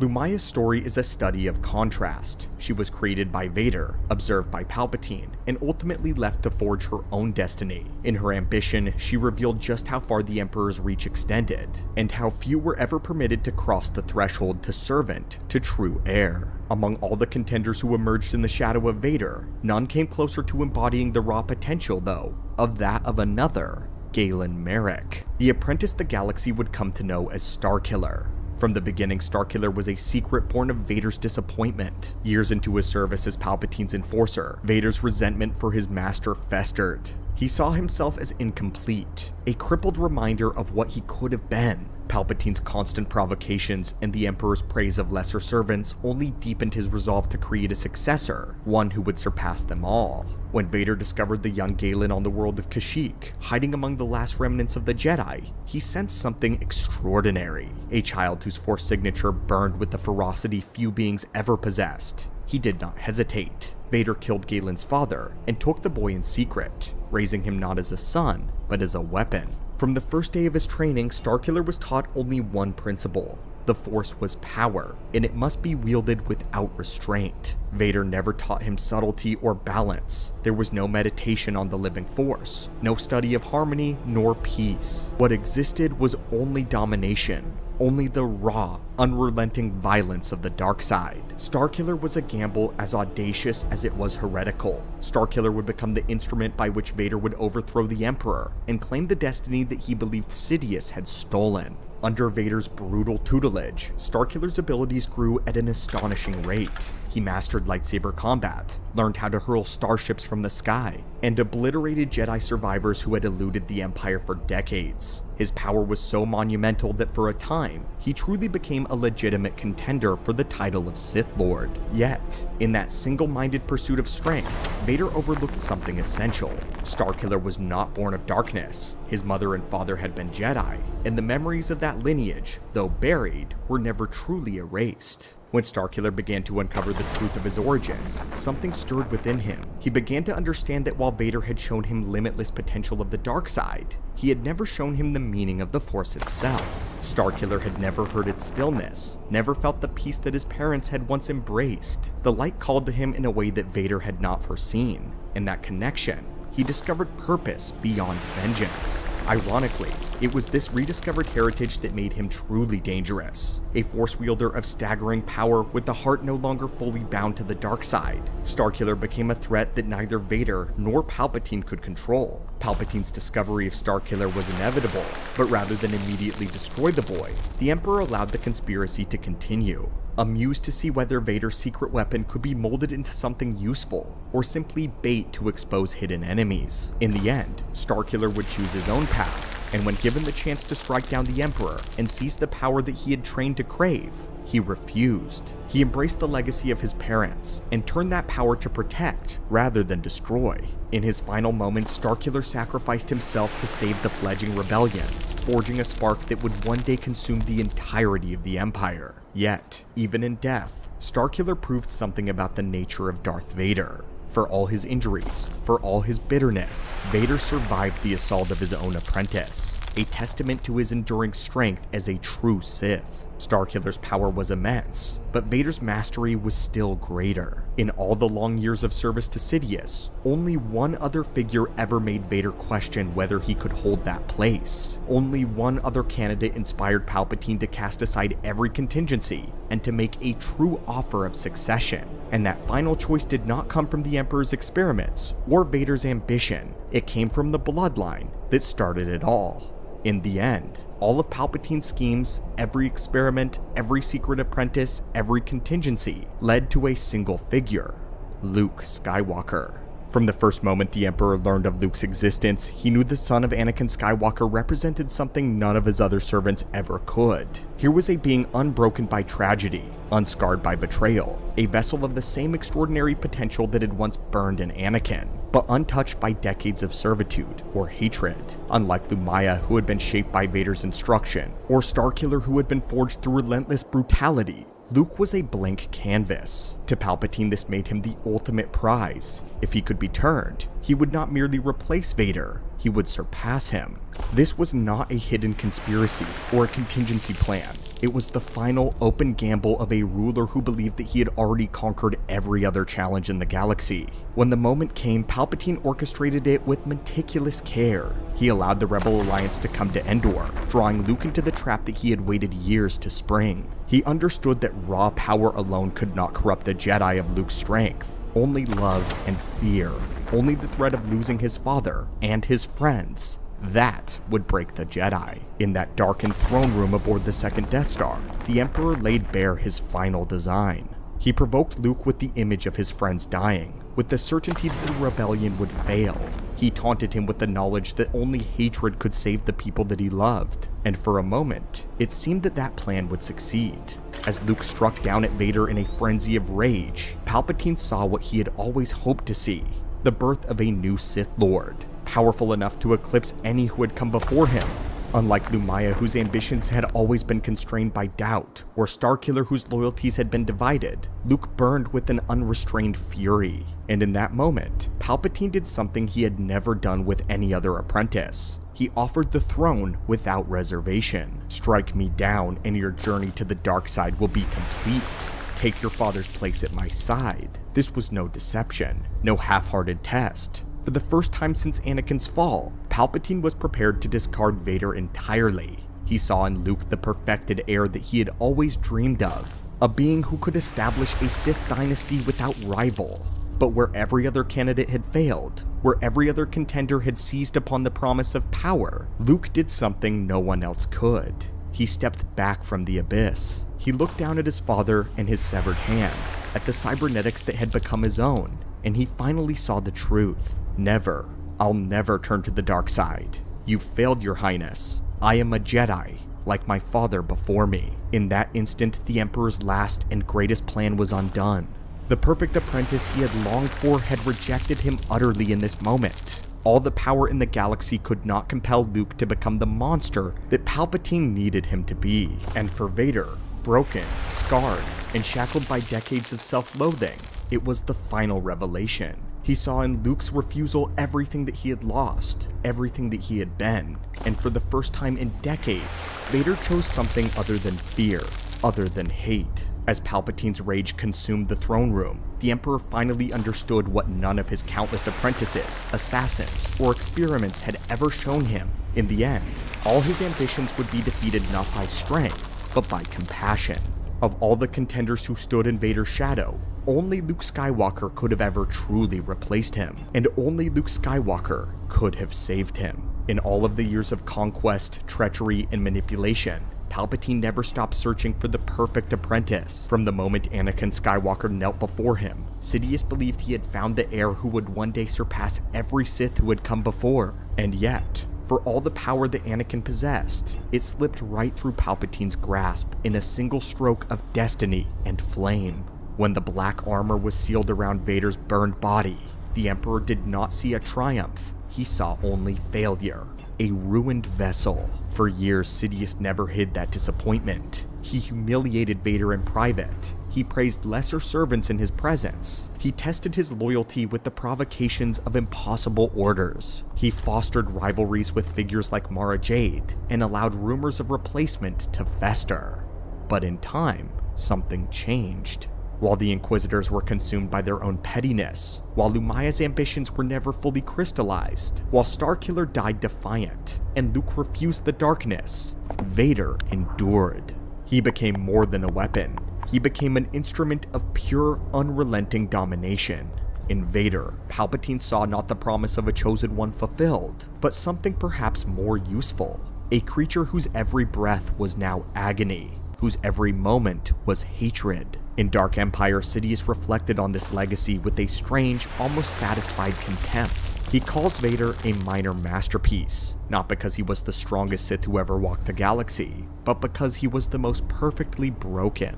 Vader had been transformed into a creature of the dark side so absolute that he no longer needed purpose beyond submission. He hunted Jedi without question. He carried out every atrocity without remorse. His pain became fuel, and his fury became legend.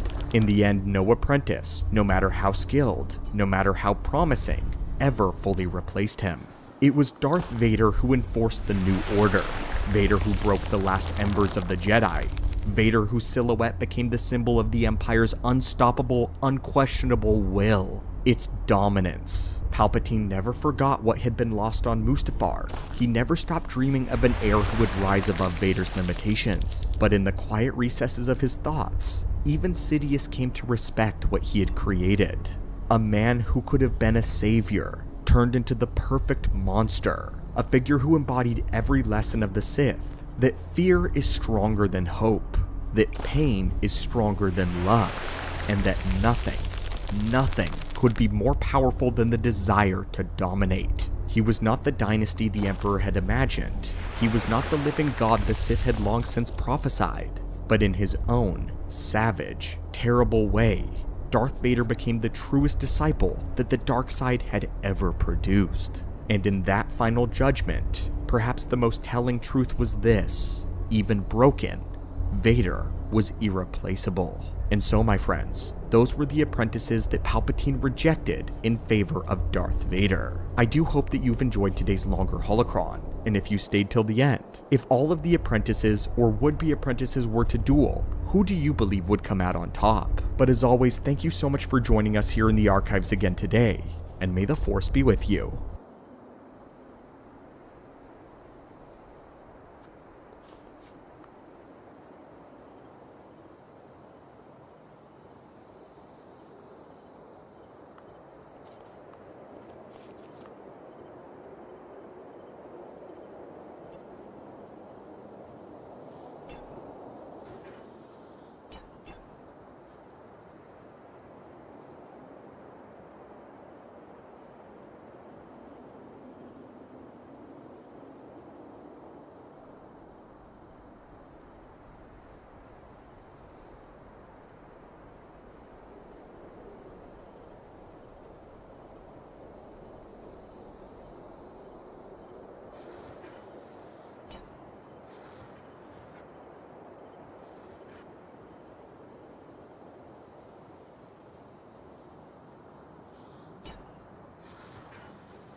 The Federation likes to pretend its starships are just science vessels, places of curiosity, diplomacy, exploration. But that's never been the whole truth. Every hull you see on a Starfleet registry is also a political document. A manifesto written in duranium and warp plasma that says, this is how we see ourselves, and this is what we're afraid of. And in the late 24th century, no ship said more about the Federation's fears than the Sovereign class. We don't meet it that way, of course. On screen, the Enterprise E arrives as the cool new movie ship. Sleek, fast, ready to punch a hole through a Borg cube. For a lot of fans, that's where the analysis stops. It's the badass upgraded Enterprise, the one that replaced the Flying Hotel. But if you look at when the ship was actually conceived in universe, and what was happening around it, a different story emerges. A very different one. Because the Sovereign wasn't born in the Dominion War, and it wasn't built as some last-minute reaction to the Borg. It took shape in the uneasy years before all of that, in the shadow of Wolf 359, in a quadrant that was technically at peace, but quietly arming itself for something everyone could feel coming and no one wanted to name. The Dominion Cold War. Not the kind where you declare enemies and draw battle lines. The kind where every border incident becomes a test. Every alliance feels conditional. Every new ship design is a message. And the Sovereign class was a message Starfleet never wanted to say out loud. In this video, we're going to strip away the movie sheen and the nostalgia. We'll look at what the Sovereign class actually represents, where it came from, what fears and failures shaped it, why it never really was a Borg killer, and why Starfleet treated it less like a battleship and more like a political chess piece. And to understand why it ended up looking the way it does, we have to go back to the transition moment, the years when the galaxy stopped being a playground, and Starfleet realized its neighbors were arming up. The era when the Federation slid, almost accidentally, into a Cold War.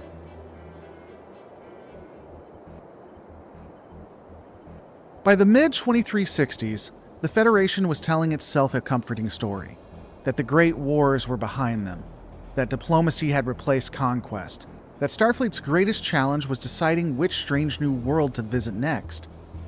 But reality was starting to disagree. In 2367, the Battle of Wolf 359 didn't just destroy 39 starships and kill over 11,000 people. It exposed something far more dangerous. Starfleet had fundamentally misread the galaxy it lived in.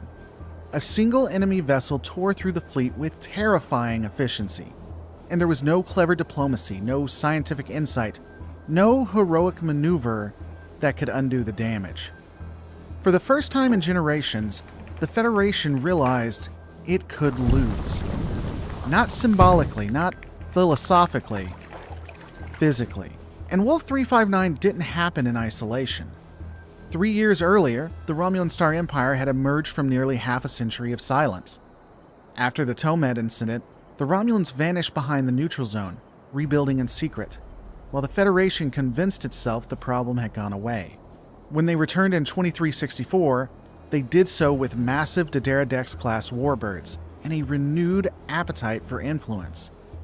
These weren't exploratory cruisers. They were intimidation platforms. The Romulans hadn't forgotten the balance of power. They'd been refining it. At the same time, the Klingon Empire was showing signs of internal fracture. Chancellor Kempek's assassination in 2367 triggered a succession crisis. That spiraled into civil war, with the Romulans backing the House of Duras and Starfleet quietly tipping the scales the other way. Gowron ultimately prevailed, but the lesson was clear. The Klingons were no longer a predictable partner, and stability in the quadrant was no longer something you could assume. To the Federation's south, the Cardassian border war had technically ended in 2367, but peace came at a cost. The armistice and treaty created the demilitarized zone, carving up worlds, abandoning Federation colonists, and calling it diplomacy.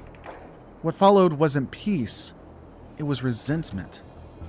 By 2370, those abandoned settlers would organize into the Maquis, a guerrilla movement attacking Cardassian targets and dragging Starfleet into a shadow conflict it officially pretended didn't exist. And then there was the Gamma Quadrant. At first, it was just rumors, traitors whispering about an empire that absorbed worlds rather than negotiate, warnings from species that spoke of a power that ruled through fear and absolute control. In 2370, those rumors became undeniable. When the Jem'Hadar destroyed the Galaxy-class USS Odyssey, not in a desperate battle, but as a deliberate demonstration, the message was blunt. Stay out or be subjugated. Meanwhile, covert operations multiplied. Romulan intelligence nearly framed the Federation for arming Klingon rebels. Starfleet's illegal phase cloak experiment was buried for years, until it almost sparked a diplomatic disaster. The Tal Shiar and the Obsidian Order launched a secret joint strike against the Dominion, and were annihilated for their arrogance. Espionage wasn't an aberration anymore. It was the background noise of the era. Individually, each one of these events could be explained away. Together, they formed a pattern Starfleet could no longer ignore. By 2365 to 2370, the Federation wasn't surrounded by enemies, but it wasn't surrounded by certainty either. Old rivals were rearming, allies were unstable, new powers were appearing with no interest in Federation ideals, and the Borg had proven, beyond any doubt, that technological superiority was not a permanent condition. This was not open war, but it wasn't peace either. It was a multipolar standoff, defined by deterrence, intimidation, intelligence failures, and the constant fear that one misstep could ignite something catastrophic. A Cold War in everything but name. Publicly, Starfleet still talked about exploration and diplomacy. Privately, its leadership understood something vital. Projecting weakness was no longer an option. The Federation needed to look calm, confident, and unshakable, even if it wasn't. And that is the environment the Sovereign class was born into.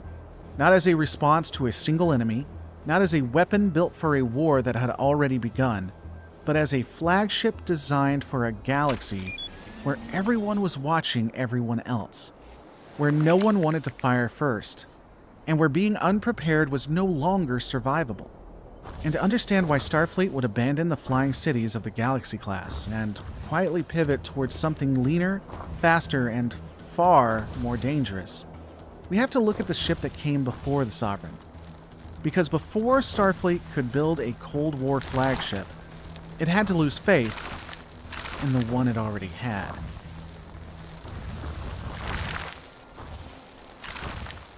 The Galaxy class was never meant to fight a war. It was meant to end the idea of war entirely. When Starfleet launched the Galaxy program in the early 2360s, it was making a statement about the kind of civilization the Federation believed it had become. These ships weren't just explorers, they were communities. Floating cities with schools, families, concerts, arboretums, and observation lounges. They carried civilians because Starfleet genuinely believed the galaxy was safe enough to bring your children to work. The Enterprise D wasn't just a flagship, it was propaganda. A promise that the age of fear was over. And for a while, it worked. The Galaxy class excelled at diplomacy. It projected confidence without aggression. When a Galaxy class ship entered a system, it didn't feel like an invasion, it felt like an invitation. The Federation wasn't just exploring space, it was modeling a future it assumed everyone else would eventually want. But that assumption collapsed under pressure. The first cracks appeared, but they appeared quietly. In 2365, the USS Yamato was lost, not to enemy fire, but to a cascading systems failure caused by an alien computer virus. For a brief moment, Starfleet even feared a design flaw in the Galaxy class itself. While that fear proved unfounded, the optics mattered. One of Starfleet's most advanced ships had been wiped out without ever firing a shot. Then came Wolf 359. The Enterprise D survived that encounter only because it wasn't there. Instead, the Federation watched as its fleet, including some of the most advanced vessels they had, was torn apart by a single Borg cube. Worse, The Borg used Starfleet's own flagship captain as a weapon.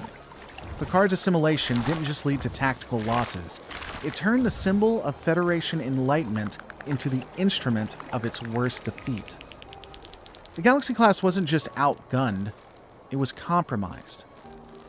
In the years that followed, the illusion continued to erode. The presence of families on frontline vessels, once seen as a sign of confidence, began to look reckless. Children had nearly died during multiple crises aboard the Enterprise D. Entire civilian populations were being carried into situations Starfleet could no longer control. Even the ship's sheer size became a liability. Too large to maneuver easily, too complex to repair quickly, too expensive to lose. And then, in 2371, the unthinkable happened. The Enterprise D was destroyed. Not by a fleet, not by a superweapon, but by an aging Klingon bird of prey exploiting a moment of vulnerability. It was a humiliating end for what had once been the Federation's proudest symbol. Suddenly, the Flying City philosophy looked dangerously outdated. The idea that Starfleet could blend civilian life and frontline service without consequences had failed under real pressure. Inside Starfleet, the reckoning was unavoidable. The Galaxy class had been designed for a galaxy Starfleet wanted to live in, not the one it actually occupied. It assumed rational actors, predictable rivals, and conflicts that could always be talked down before shots were fired. But the late 24th century wasn't that galaxy anymore. Starfleet didn't stop believing in exploration. It stopped believing exploration could be done safely without strength. The failure of the Galaxy class wasn't that it was weak. It was that it was built on an assumption of permanent peace. When that assumption collapsed, so did the philosophy behind it. And Starfleet learned a harsh lesson. The next flagship would not be a city. It would not carry families. It would not pretend that danger was an anomaly. It would still represent the Federation's ideals, but those ideals would now be protected by armor, redundancy, and overwhelming force. The Galaxy class had been a statement of hope. What came next would be a statement of preparedness. And that shift, from optimism to caution, from comfort to capability, would reshape Starfleet's entire naval doctrine. Because before Starfleet could build a Cold War flagship, it had to accept that its most utopian experiment had failed.